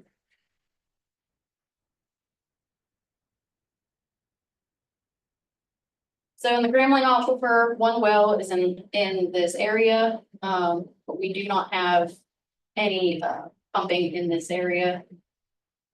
So in Marion 0078, we see declines of approximately 18 feet since 2001.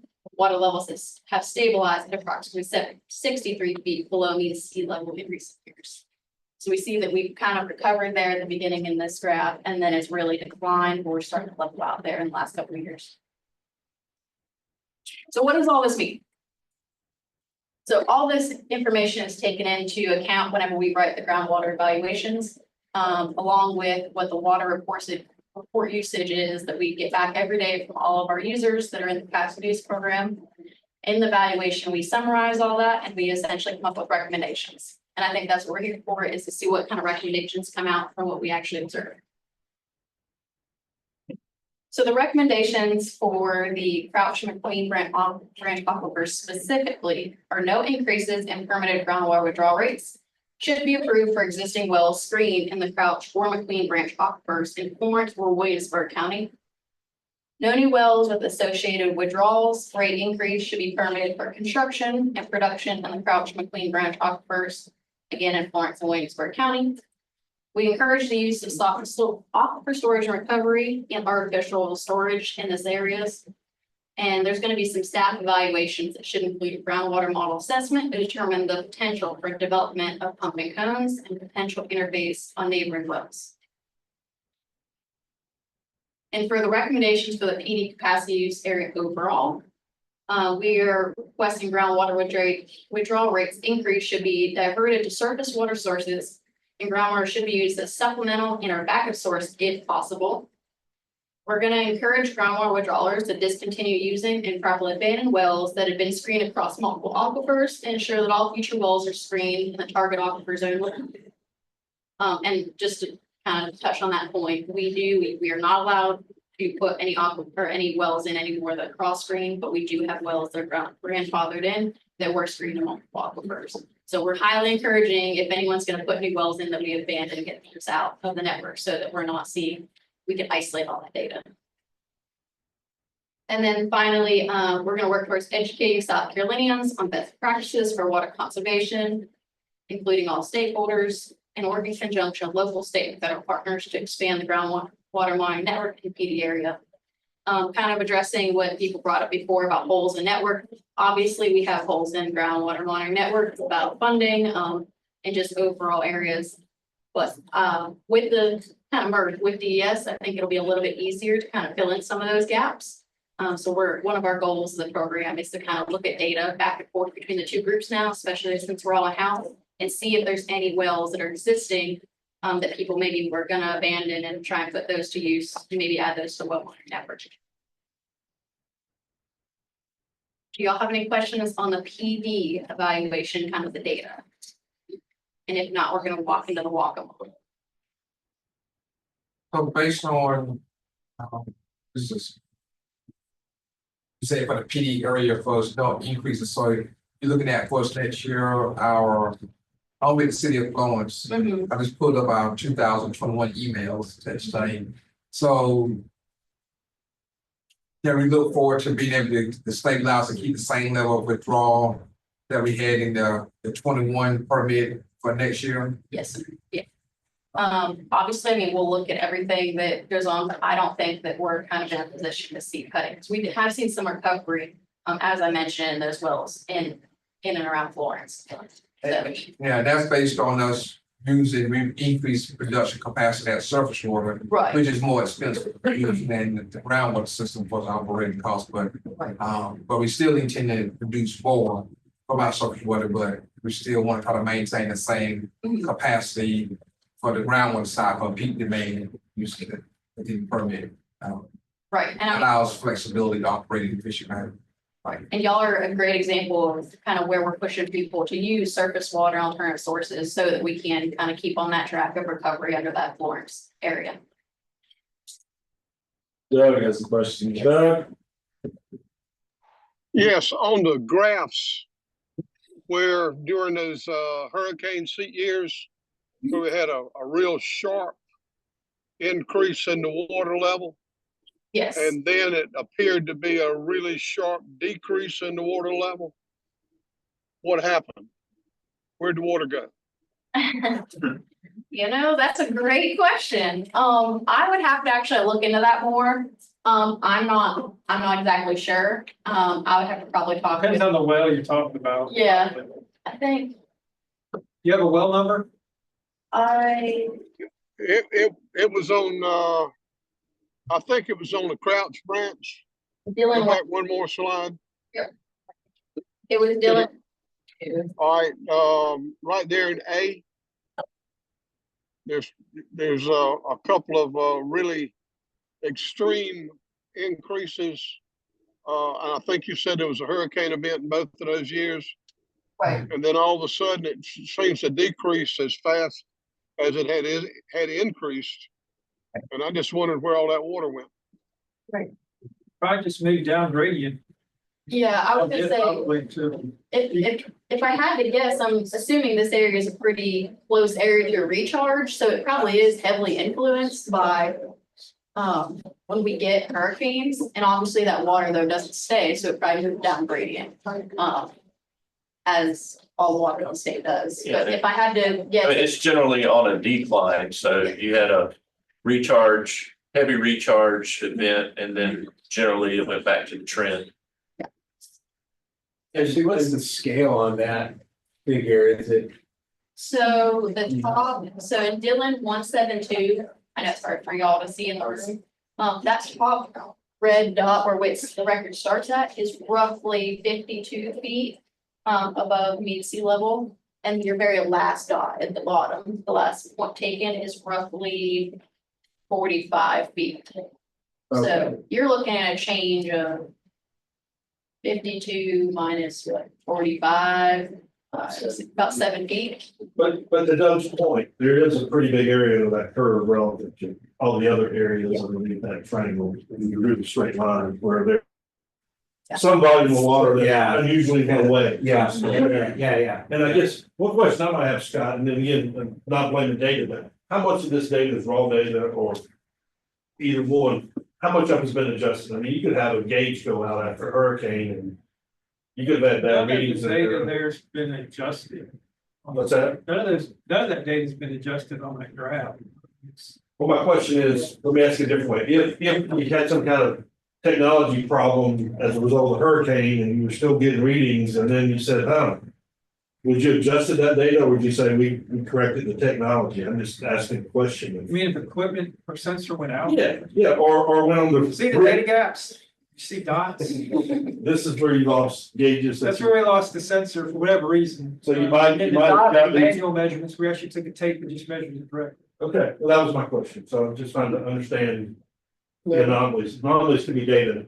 Well, we've seen those little spikes associated with those huge rainfall events. We see them in a few other wells, usually the ones closer to the recharge areas. I don't know that it's really like a big slug of water moving through the aquifer. I think it's got to do more with the pressure of all that extra water, maybe just up in the recharge area or something. It's not really, I mean, you're squishing things, but the water, you know, it's So maybe pressure. you're not so much refilling the aquifer in that area. So much. You have a pressure buildup of water, and it'll slowly get dissipated out. Okay. So maybe to Doug's question, it's not really a volume of water, it's just a pressure. Yeah, the water won't move through the aquifer that fast. But the pressure will. Yeah. Well, that's good. That's good. What's the deal in Williamsburg County? With the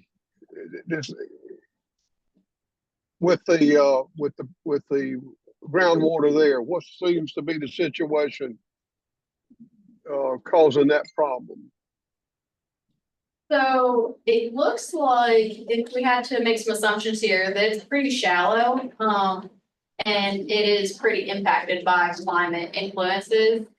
And I mean, this is this graph is a great representation. You can see in that Williamsburg, in that bottom right-hand corner, that green and tan really is affected. You can see a lot of spikes in those green. I mean, we have a little bit of tail off down there in the bottom right-hand corner, but you can see that when we have a wet period, it shoots up pretty good, or it stays pretty high, and then it kind of drops back off, especially kind of in the middle, in that kind of neutral whitish area, that it really drops off there. So I'm gonna guess that the water just moved very freely within there. And then obviously, like Joe and them said, Andy and them said, we got that big spot where we lost data right there, or that group lost data.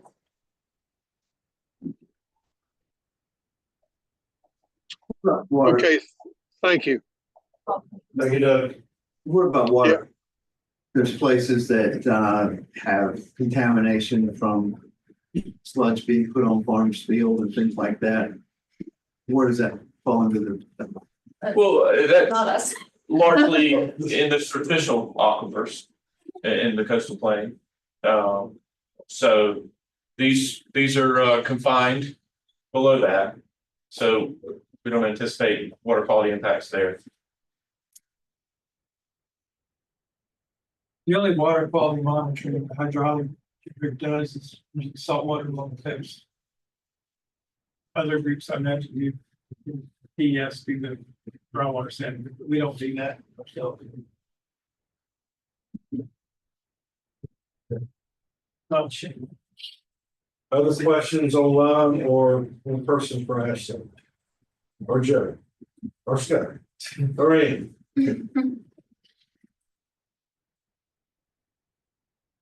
I want to reiterate all this data you guys are seeing is collected by the hydrology group. We just use it to make decisions. I want to give their credit where it is deserved. They work really hard to keep the monitoring well network up, and I know they have a lot of wells. I don't know how many wells you guys are up to in the state. I know it's over 100. It's a team effort. We assist. Yeah, but Yeah. I know a lot of work goes into collecting all this data and filtering through it all. Earlier you gave some of your, I guess I don't want to mess this up, but you gave some of your regulatory actions, like no more wells in the Crouse Branch or whatever. Yeah, and we base that off all this data once we get it in. From us, we're not making a regulatory document as much as a planning document, like we direct people to other aquifers for planning purposes, right? That's really cool. Those were just for the two counties, right? That's not the capacity use wide. Well, They're very similar. to we each do other. have by the aquifer, and then we also have capacity use wide. Yeah, but the limitations were based on Williamsburg and Florence County. Yeah.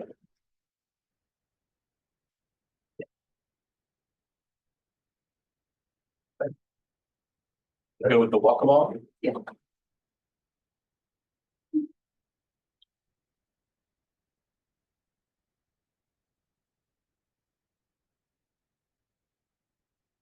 So Waccamaw is one of our oldest capacity use areas. As these capacity use areas came into the coastal plain, I believe the Waccamaw and the Low Country were the first two to be designated capacity use. Santee Lynch's being the last designation to complete the entirety of the coastal plain, just to get a little historical perspective there. Okay. So, as Joe mentioned, we're gonna go in the Waccamaw capacity use area, and it is one of the oldest capacity use areas in the state. So just for reference, again, because I know that capacity use areas are designated differently than the river basins. We're referring to those dark green over on the coast, and that includes Georgetown County or Horry County. So again, just like we looked at in the PD area, we put out a groundwater evaluation report every 5 years. It's done before the permit year. And this year we actually are wrapping up the Waccamaw capacity use area, so it's currently being permitted right now. So let's look at the groundwater conditions in this area.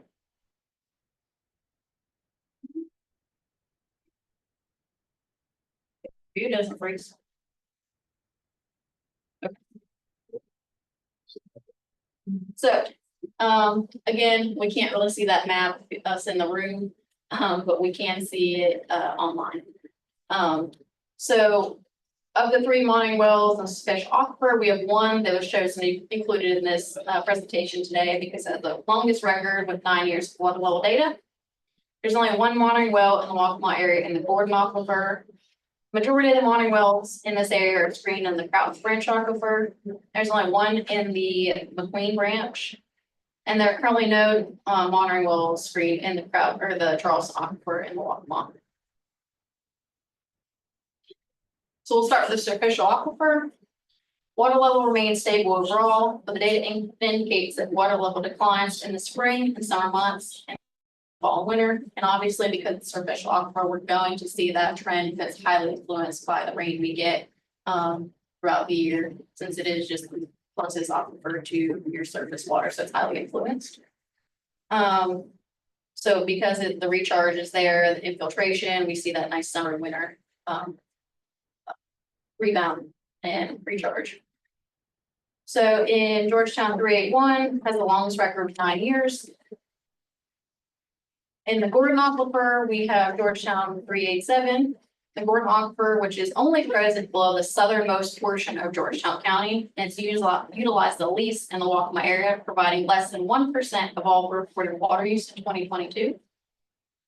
And in this monitoring well, we see a stable trend overall, but the data indicates that water levels decline in the spring and summer months again and rebound in the fall and winter.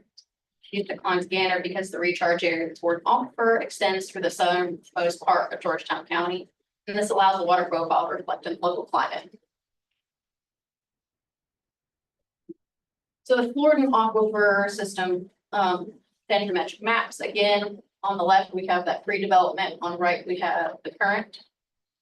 The Floridan aquifer system contains what are known as the upper and middle Floridan aquifers and the Gordon. The pre-developed map was made using historic water level data from wells screened in the upper and middle Floridan aquifers and the Gordon aquifer. The most recent measurements, though, that were published in 2019 separate the maps of the upper and middle Floridan aquifers and the Gordon. Because the upper and middle Floridan aquifers are not present below the Waccamaw area, only the 2018 Gordon aquifer dendrometric map is being shown. So there are no significant changes since pre-development, and the flow remains in the southeasterly direction. And there, the zero contour line remains near the coast in Georgetown County. Again, I know it's hard for us to see in the room, but you can see there's very minimal. We don't see a real hard pull in those contours. There's one out towards the coast. We don't have a whole lot of contours at all really on this one, but we do have that zero on that right one out towards the coast, and we want to keep that zero contour line out there to mitigate that saltwater intrusion. So we'll go through the different monitoring wells in each of the aquifers that are present. So we'll start with the Crouch Branch aquifer. The Crouch Branch is the most utilized aquifer in Georgetown County, providing approximately 66% of all reported withdrawals in 2022. In Georgetown 382, there's declines of approximately 17 feet since 2014. In Georgetown 390, there's a decline of approximately 10 feet since 2019. In the Horry County wells, there is wells that indicate a decline from the mid-2000s to late 2010s, but they become relatively stable or have slightly increased in the last few years. In Horry 290, we see an overall decline of about 17 feet and then a stabilization. And in Horry 309, we see a decline of approximately 28 feet overall. But since 2017, if you look, there's actually a little bit of an increase. How far south are those wells? I could not tell you. The map in the beginning just showed a pretty big gap around Salt City and Surfside. Right. So we see the Georgetown wells. I know you can't see it on there, but the Georgetown wells are kind of clustered out there towards the coast. And we have one that's a little bit inward. Those two Horry counties, two of them are very on the coast, and we have one a little bit inland. But we don't have great coverage like towards. Go back to your earlier. Right here. Where it had the wells, like I did one with the wells on. We couldn't see where we're back. Yeah. Yeah, I'm just curious of where those geographically, where those are in the Horry County. It doesn't look like it's much south of Myrtle, it looks like. 1326 is like Myrtle Beach State Park, which is just in the south of the city. Yeah. And 309 is inland and like that. So I think the city of Myrtle Beach would actually be up. Up to the right of those two. 1326. Yeah. Okay. So I know it'd be a lot better to see if we could see. No, it, no, where it's you just- could, you can kind of see that a little bit where the county lines are and where that is relatively to the whole entire county. Yeah, it's actually, this is helpful because it's a little bit of a distraction to see the maps, to see the gap and try to imagine where the gap is. That's a Yeah. pretty good gap. Yeah, there is. Towards the Yeah. inner part of these two counties, there's really not anything there, but most of the problems and the ones we want to focus on are more outwards the coast. Yes. So it does give us a good representation. Yeah, I just think That about is- where Polly's Island is on this map and some other things. Yeah. Soccer City. World's Inland. Right. Okay. This, so we looked over these monitoring wells. So the pot maps, so the pre-development tendrometric surface of the Crouch Range aquifer indicates the groundwater flowed in the southeast direction and water levels were approximately 50 feet above mean sea level below southern Georgetown County and northern Horry County. By 2020, the pressure surface had lowered by 225 feet in southern Georgetown County and had lowered by 50 to 75 feet in northern Horry County. The groundwater flow has remained in a southeastern direction below most of the Waccamaw. The pumping cone has developed below southern Georgetown County and has reversed the groundwater flow from southeast direction to westerly direction along the Georgetown County coastline. Substantial decline of water levels in the Crouch Branch aquifer in the Waccamaw area is likely a result of a concentrated, high-capacity public water supply withdrawals in conjunction with increased groundwater flow rates in the area. And the impacts of the pumping cone and the Crouch aquifer are heavily influenced by water levels through the entire area of the Waccamaw. So again, on that left side, we have the pre-development. On the right, I am so sorry, I keep bumping that. On that right side, we have the current maps that are produced by the hydrology group. And you can see on that left side, we have this nice wide pre-development contour lines. And on that right, we see a little bit of pulling up against towards that Florence area and that top area of that map. And that lower right-hand corner, we see again, those nice solid tight rings that focus around the Georgetown County areas that show that cone of depression. Even though there's that cone of depression there, even a little further to the Yes. north and east, it's still a pretty significant decline from pre-development. It is, and I mean, that kind of coincides with some of those darker blue areas, that's heavy pumping, and that's pulling those contour lines down too, yeah. Yes, I agree. So McQueen Branch aquifer, Wellspring, McQueen Branch are accounting for 13% of all reported water withdrawals. In monitoring well HOR 1326 is the only SCD or SCDS monitoring well now screening the McQueen Branch aquifer in the Waccamaw area. Water levels at the location show reoccurring spring and summer withdrawals at approximately 75 feet below mean sea level and consistently rebound at approximately 63 feet below mean sea level during the fall and winter of 2016. The overall water levels observed at this location remained relatively stable those from 2016 through 2023. You can definitely see in this graph that nice fall, the fall and winter, your decline, and then that rebound in spring and summer throughout this graph. And I know in the room, we can't see that nice green and tan, but you can definitely see for online people where those green lines are, and they coincide really well with those wetter periods throughout the year.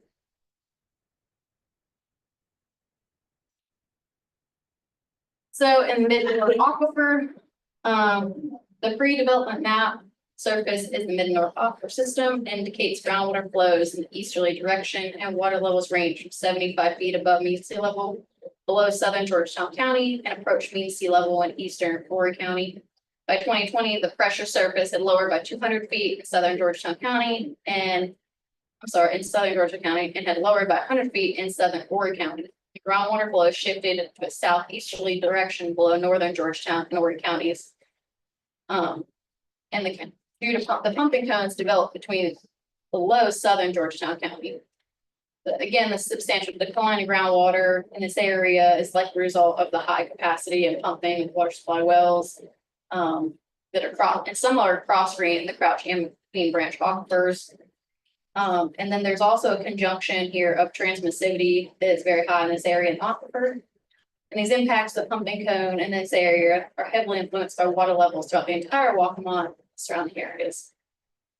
And again, we're looking at these two pre and post development maps. And again, we see that nice bar stretched reach of contours in that left one.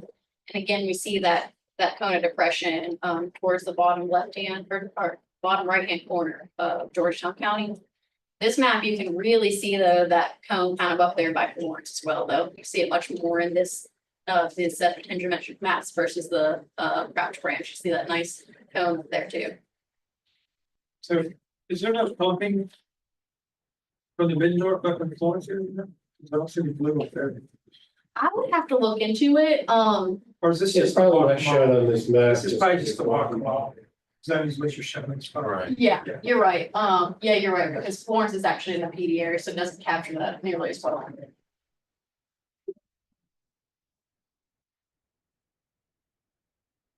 So for the Charleston and Grambling aquifers, there are no monitoring wells screened in the Charleston aquifer in the Waccamaw.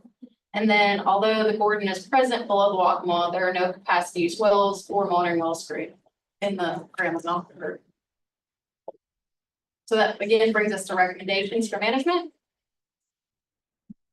So for recommendations for the Crouch and Bean Branch aquifer, there are no increased withdrawals or construction of new wells should be approved.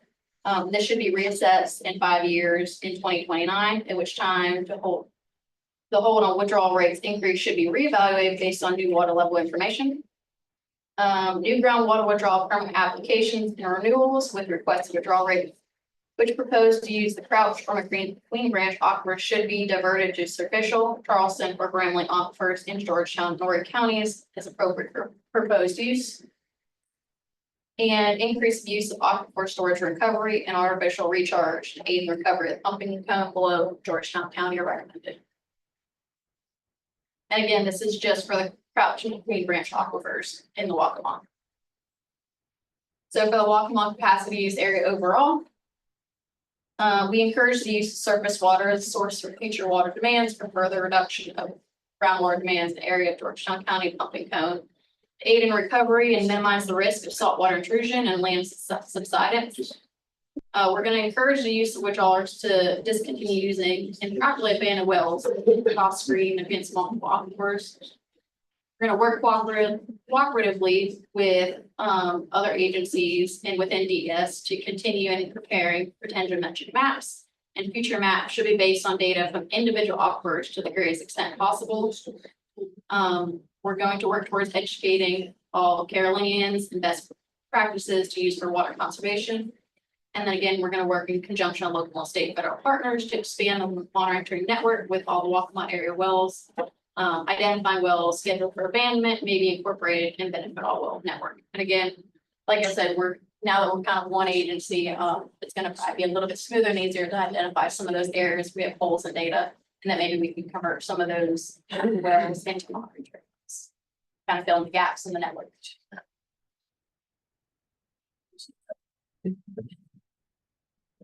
Okay, questions for Ashton? I have a question.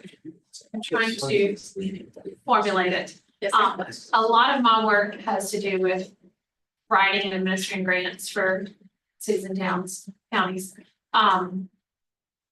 And I'm thinking of the large number of new wells we have grants for right now because of SCIP funds. And I'm curious how how does it work? I mean, you know, we're always happy when our grants are funded, but this may be too deep in the weeds or something, but what does it look like behind the curtain for the state agencies to say, yeah, we think it's a good idea to fund this new well or that one? I mean, we've got some places where, me and Mike were just talking about how some of it's just maintenance and you need to rehab, that sort of thing. But I know, like in Chesterfield County, we have increased capacity needs. We are anticipating lots more people. We're looking at actually increasing the available water that's coming up out of the ground. Right. So how is that coordinated? Especially if, like on our side, we get the grant, we do all, we wait for the engineering to come back. At some point in there, they apply for a permit, but that seems like it's really far down the road. Right. So is there communication with y'all long before? At the permitting point, seems like we've really put a cart before a horse. Right. I totally understand that. If I may, I think that's why this type of education and outreach is important for folks in your position to understand what our current recommendations are. Yeah, that was a little shocking. Yeah, and that's something that we likely need to improve and get out into the municipalities a bit more. And this PD basin evaluation is brand new. The Waccama's got a little age to it, but yeah, it's important at the local level to understand how we're trying to place limitations and recommendations on the aquifer usage. As far as skip grants, and it's we work hard to coordinate with our water supply permitting programs. We do that through e-permitting is one of the tools we use to communicate. We've got a new application coming in. We need to make sure the capacity use program and the water supply program are working together to determine what's being proposed and try to communicate as early as possible in the process if there is some limitations or recommendations on what's being proposed. So I think it's an ongoing area of continuous improvement that we should focus on. Doug's got a question. Yes. Doug? When we have a rain event, does any of that water that's infiltrated into the surface, does it ever make it to those deeper aquifers, or is everything has to be recharged at the fall line on the McQueen and the Crouch and all that? Generally, that recharge does occur more towards the fall line for those deeper aquifers, where that superficial aquifer kind of recharges those layers of aquifers moving down dip. So localized rain down in Georgetown and Horry is not directly recharging those deeper aquifers. I got you. So where you see changes in aquifer levels and you sort of overlay weather, is that more a function of less use of the groundwater as opposed to more recharge occurring? You take certainly part of it. Yeah. Yes. What was the question? But we put the green and yellow or orange on top of the confined aquifer, doesn't really have any kind of meaning to it. It's been well, is it? What areas you're not getting to the confined aquifer? Not nearly as much. Not nearly as much, but you are right. You can deduce during wetter periods of time, there's less stress on the aquifer due to less use. I mean, we have monitoring wells that we've seen, and we at like farms per se. And obviously we can see the pumping signals when they come out, and we can overlay water, weather patterns. So if it's rainy, they're not pumping, it comes up on a daily and then falls back when they kick them on. It's a very sharp turn. Yeah. But that's at a very small scale. Obviously, it's not quite that clear cut when you look at the whole aquifer system. Douglas, did you have something else, Doug? I'm still hung up on those spikes on the chart in the last presentation. I'm just wondering if that really sharp spike had something to do with infiltration going through and reaching those lower aquifers. But my question's answered. Thank you. Will depend on where the well is, how thick the confining unit is, how widespread a confining unit is. As you go up dip or up towards the fall line, those confining units can become less confining to where it just eventually disappears. Correct, Andy?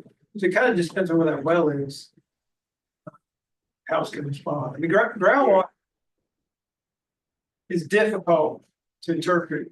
Groundwater behavior is difficult to interpret because you can't see it. You have to dig a hole to measure it. And it can be very, it's not as easy to interpret how it behaves like surface water.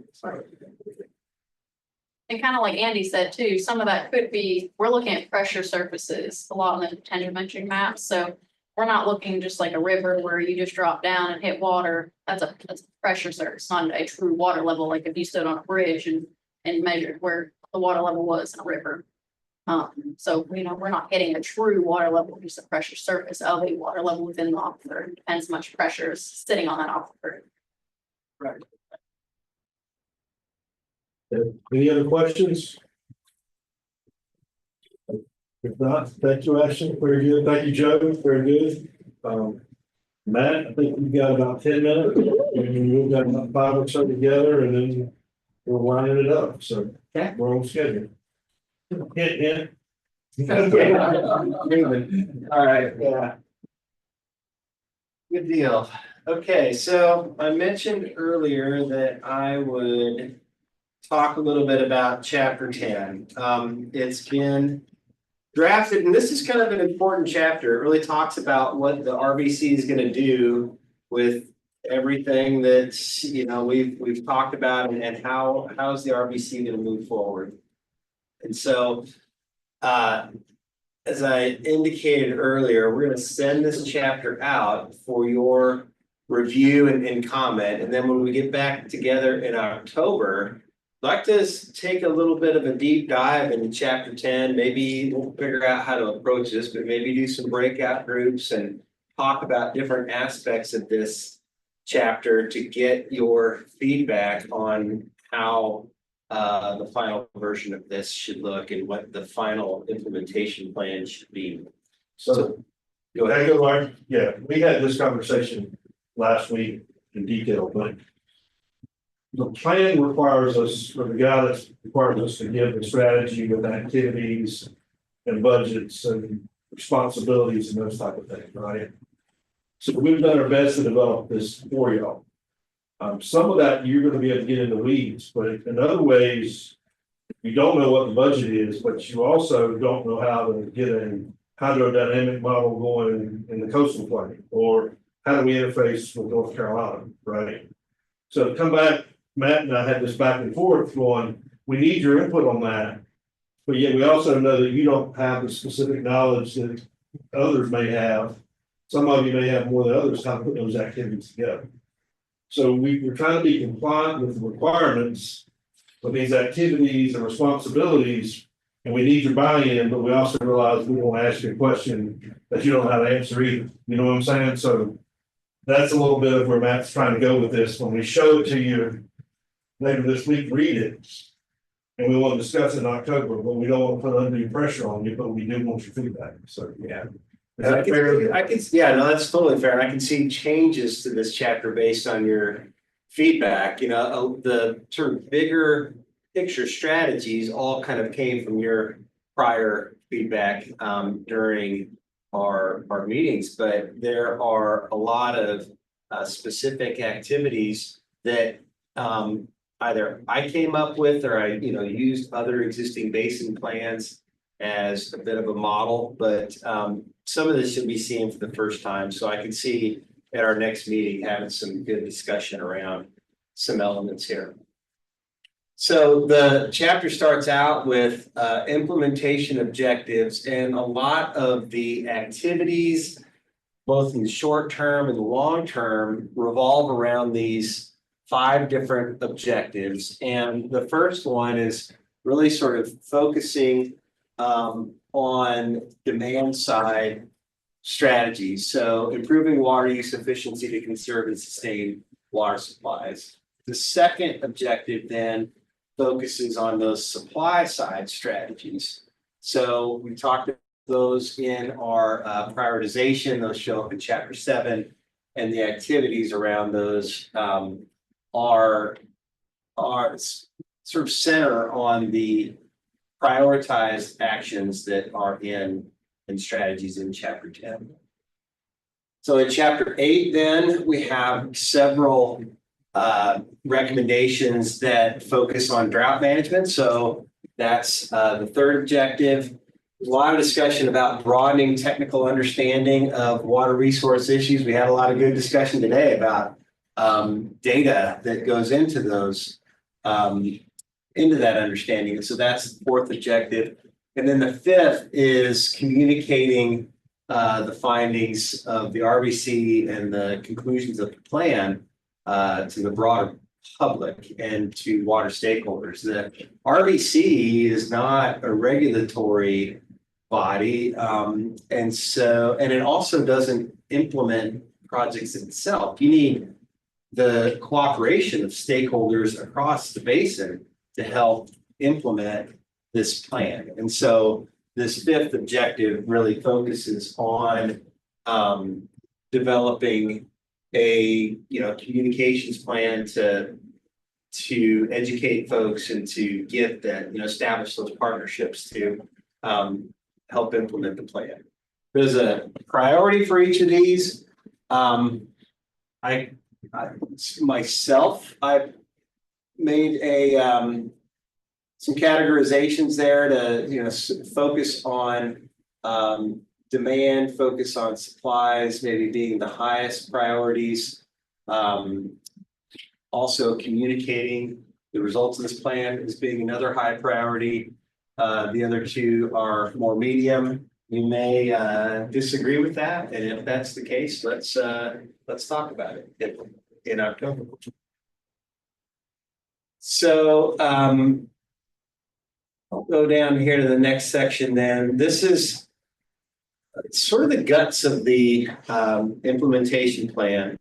You'll see an extended table. This table goes for a few different pages. There are a number of different strategies that are incorporated in objective 1, really it's sort of implementing the demand side strategies. And these are the demand side strategies that were prioritized by this group. There are a set of short-term actions, 5-year actions. There's a description of responsible parties, some information on budget, and then funding sources, potential funding sources. And in the report, there are some borders for these rows, so it's a little bit easier to read. This is all looks a little bit all thrown together, but it's just not showing up on the screen. One commonality among a lot of these different strategies is in how this will be implemented and the steps for implementation. As I mentioned, the RBC is not going to go out and do leak detection and water loss control. It's not going to establish landscape irrigation programs and local codes, but you can communicate the importance of this to stakeholders across the basin, and really again sort of get collaboration and to move these forward. And so a lot of these specific activities by the RBC itself center around developing an education and outreach program and then implementing that outreach program across the basin. So you'll see, and some of these are a little bit different, but that's kind of a common element. Budgets, as JD mentioned, some of this may change as more budgetary information becomes available or, over time. But there's general notes, I think, on budgeting, and then there's also information on potential outside funding sources that could help move these things along. So in the interest of time, I'll just sort of scroll through this, but we focus on demand side strategies for municipalities, for agriculture. We focus on implementing projects to optimize our sources of supplies. And I'll just, A lot of stuff. It's a lot of stuff. We gotta read it and absorb it. It's all stuff we talked about, but it really gets into those activities, and those objectives. And activities and strategies, so.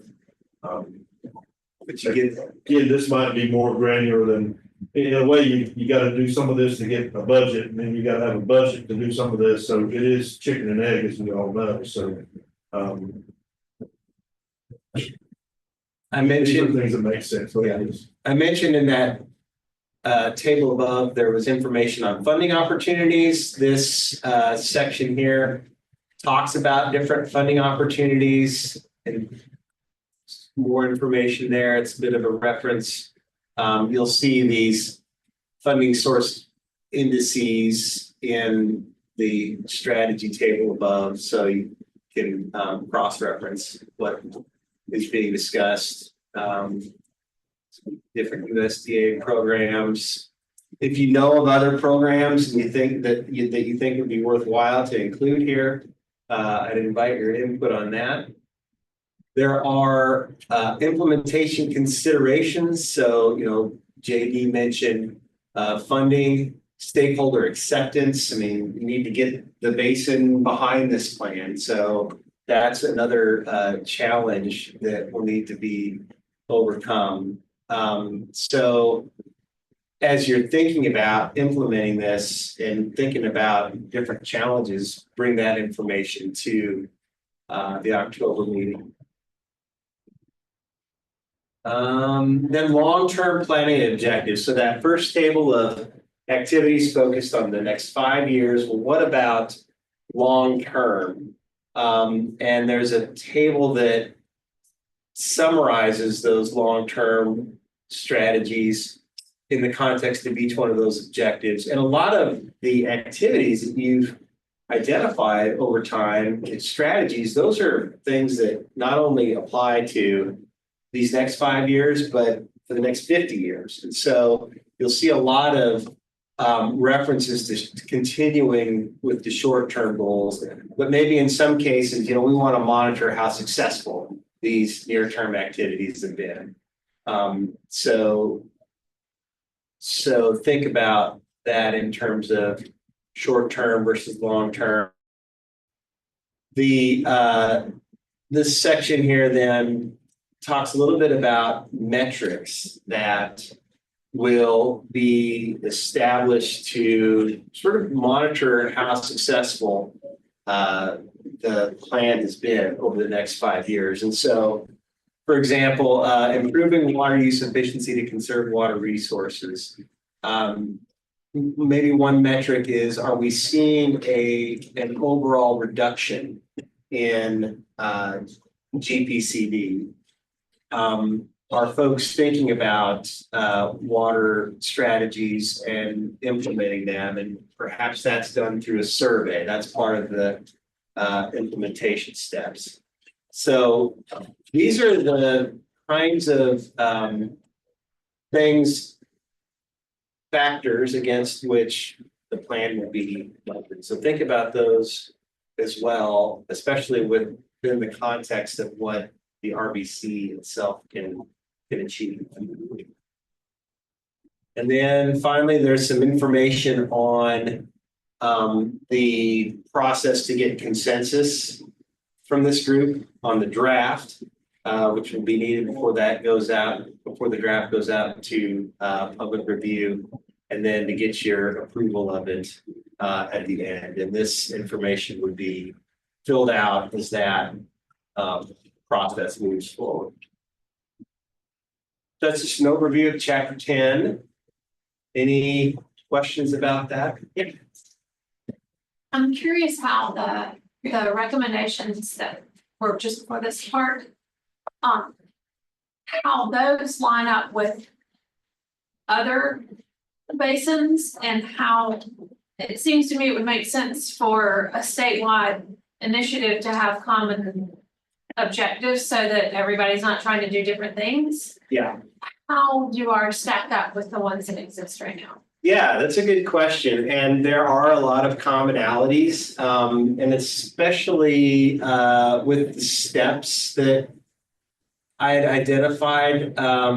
I think you need metrics.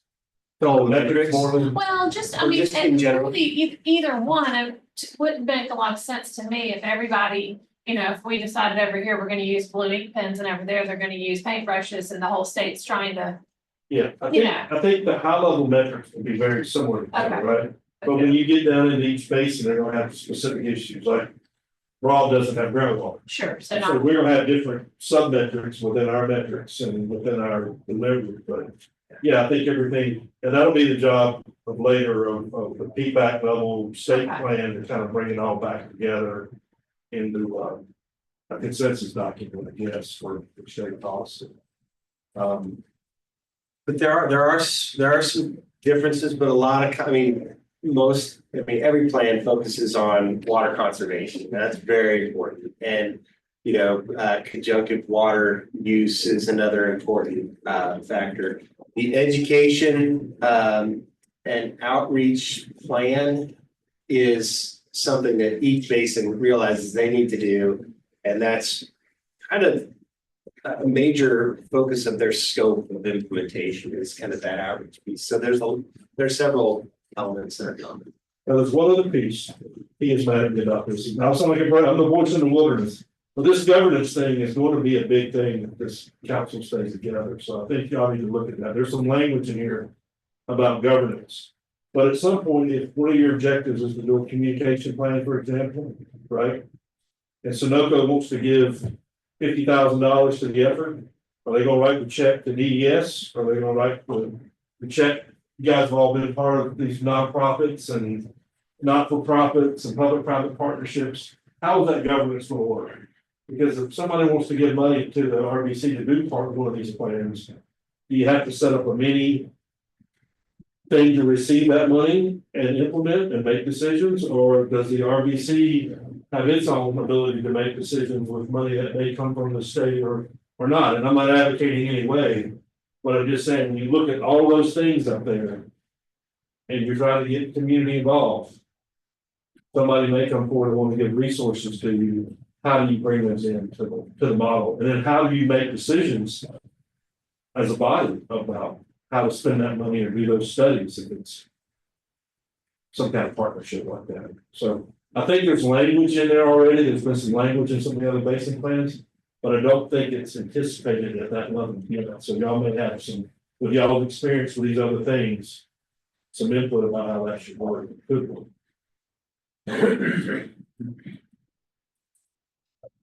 So any other questions? Again, a lot of this, I was looking at other plans, I was kind of coming up with some things on my own, but this needs to be your plan, so bring your thoughts to the next meeting, and maybe I can talk a little bit about next steps then, the last agenda item. Yeah.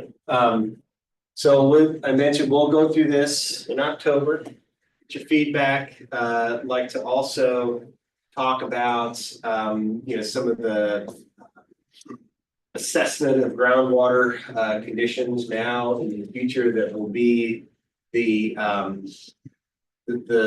content of some of the modifications to other chapters. So at least be able to talk with you about what we're finding there and see if there's any modifications we need to make to some of our groundwater management strategies and how we present that.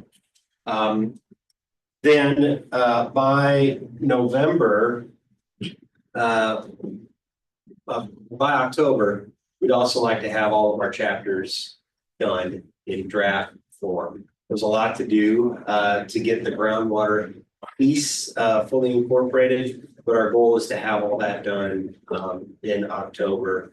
And we'll be very close if we don't make that goal. But then by November, we'd like to have everything drafted with your input. So we have a solid draft that everybody feels good about. And if there are some significant changes that are recommended in October, we can report to you how we've made those changes in November, and then perhaps have our evaluation of consensus on that draft, which would then kick off the public review process.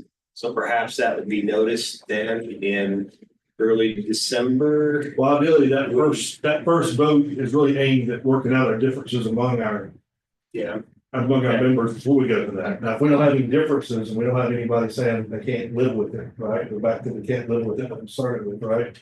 If we have a bunch of people say, I can't live with this document, then we may get into a month or two conversation among us about what we gotta do to figure that out. That's the main point of that first vote.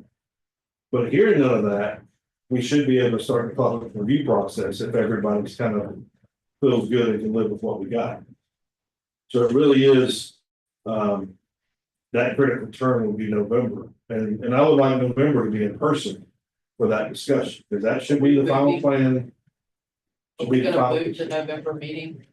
What's that? We haven't scheduled a November meeting. Yeah, we haven't scheduled it usually. We usually move it up a week, but we need to get ahead of that. We don't have to do it that way. We could say the next meeting, October meeting, let's get together. The problem with getting together in October, I'll give you the plus and minuses. I'd like to have some of those discussions in person, but if we only have about half of us here, then we get into this awkward remote facilitation. I'd rather be all remote and facilitate in small groups and polls and other ways I can facilitate that, that have a third or half of us here and half or most of us online. I'd rather it be one way or the other almost. So that's a decision point that we may just need y'all to get with Tom on and say who's going to be here for sure in October or not. And if you're not planning on being here, we can look at head count and say, let's just make it virtual. And we'll use a different way to facilitate those discussions. I'd rather be honest and have a good facilitated discussion in October than not all be here. So, but my gut is that vote or that first vote probably is for most people should try to be here so we can hammer out any differences for argument. I hope that y'all can tell us by the end of October if somebody's having significant pain. And so far, I don't think we've got a lot of significant pain in what we've written. So hopefully it's not painful. We may not even have to meet in November in person either, but we'll know a lot more as we get to October.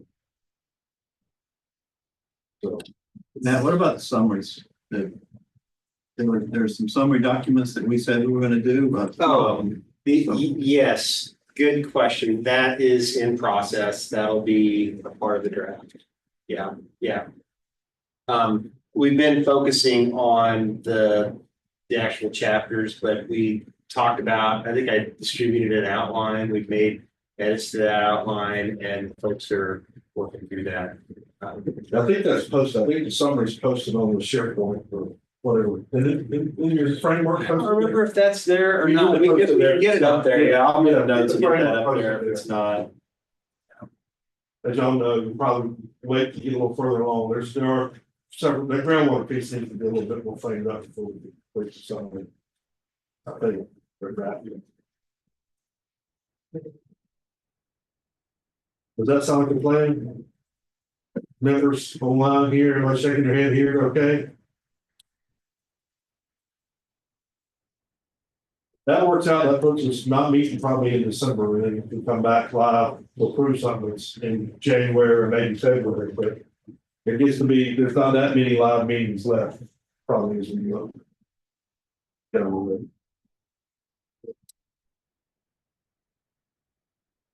Scott, Joe, how's that work for you guys? What y'all's thought on it?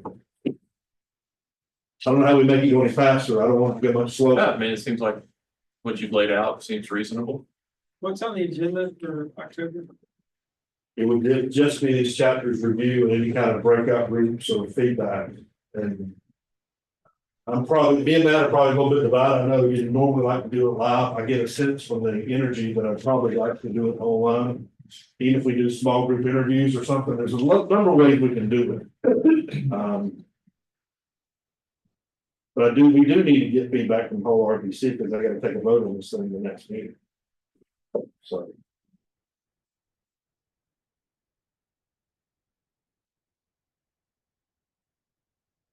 Yeah. Let's see how many people should be here. Encourage in person, but I understand it's been a long process. And I want to already see the size. I would encourage in person practice. So It sounds like there's gonna be a lot talked about the next 2 minutes.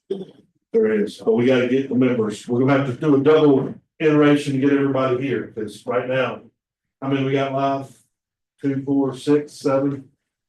Yeah, telling him that this meeting, it's probably not working. Remember, we started out having about 90% here for every meeting for about a year, and then we, you know, and it's natural. We're over 2 years now. Things are gonna fall off. I've been in y'all's spot before, so I know how that goes. So I'd encourage to finish strong. finish strong, baby. That's right. All right. What else we got? Anything else for the good? That's it for me. Scott? Good, Ashley? Go around, anybody, anything? Fairly efficient use of time, we'll try to today. Gotta get through the grind. Anybody in line with any comments? Okay, anybody have any reservations about schedule or thing we're looking at? Well, it's still pretty good. All right, well, I'm with Scott. Let's finish strong. Scott, anything else to add or anything? Oh, just make sure you sign the signage, even if you don't eat a lunch, please sign it, because we're very close to that 75-25. Yeah, everybody sign the sheet. I don't need any more paperwork. Right. You get a mark on your name of the organization, you'll never get it off. That doesn't need to do it. All right, let's sign the sheet. Thank you, guys. Thanks.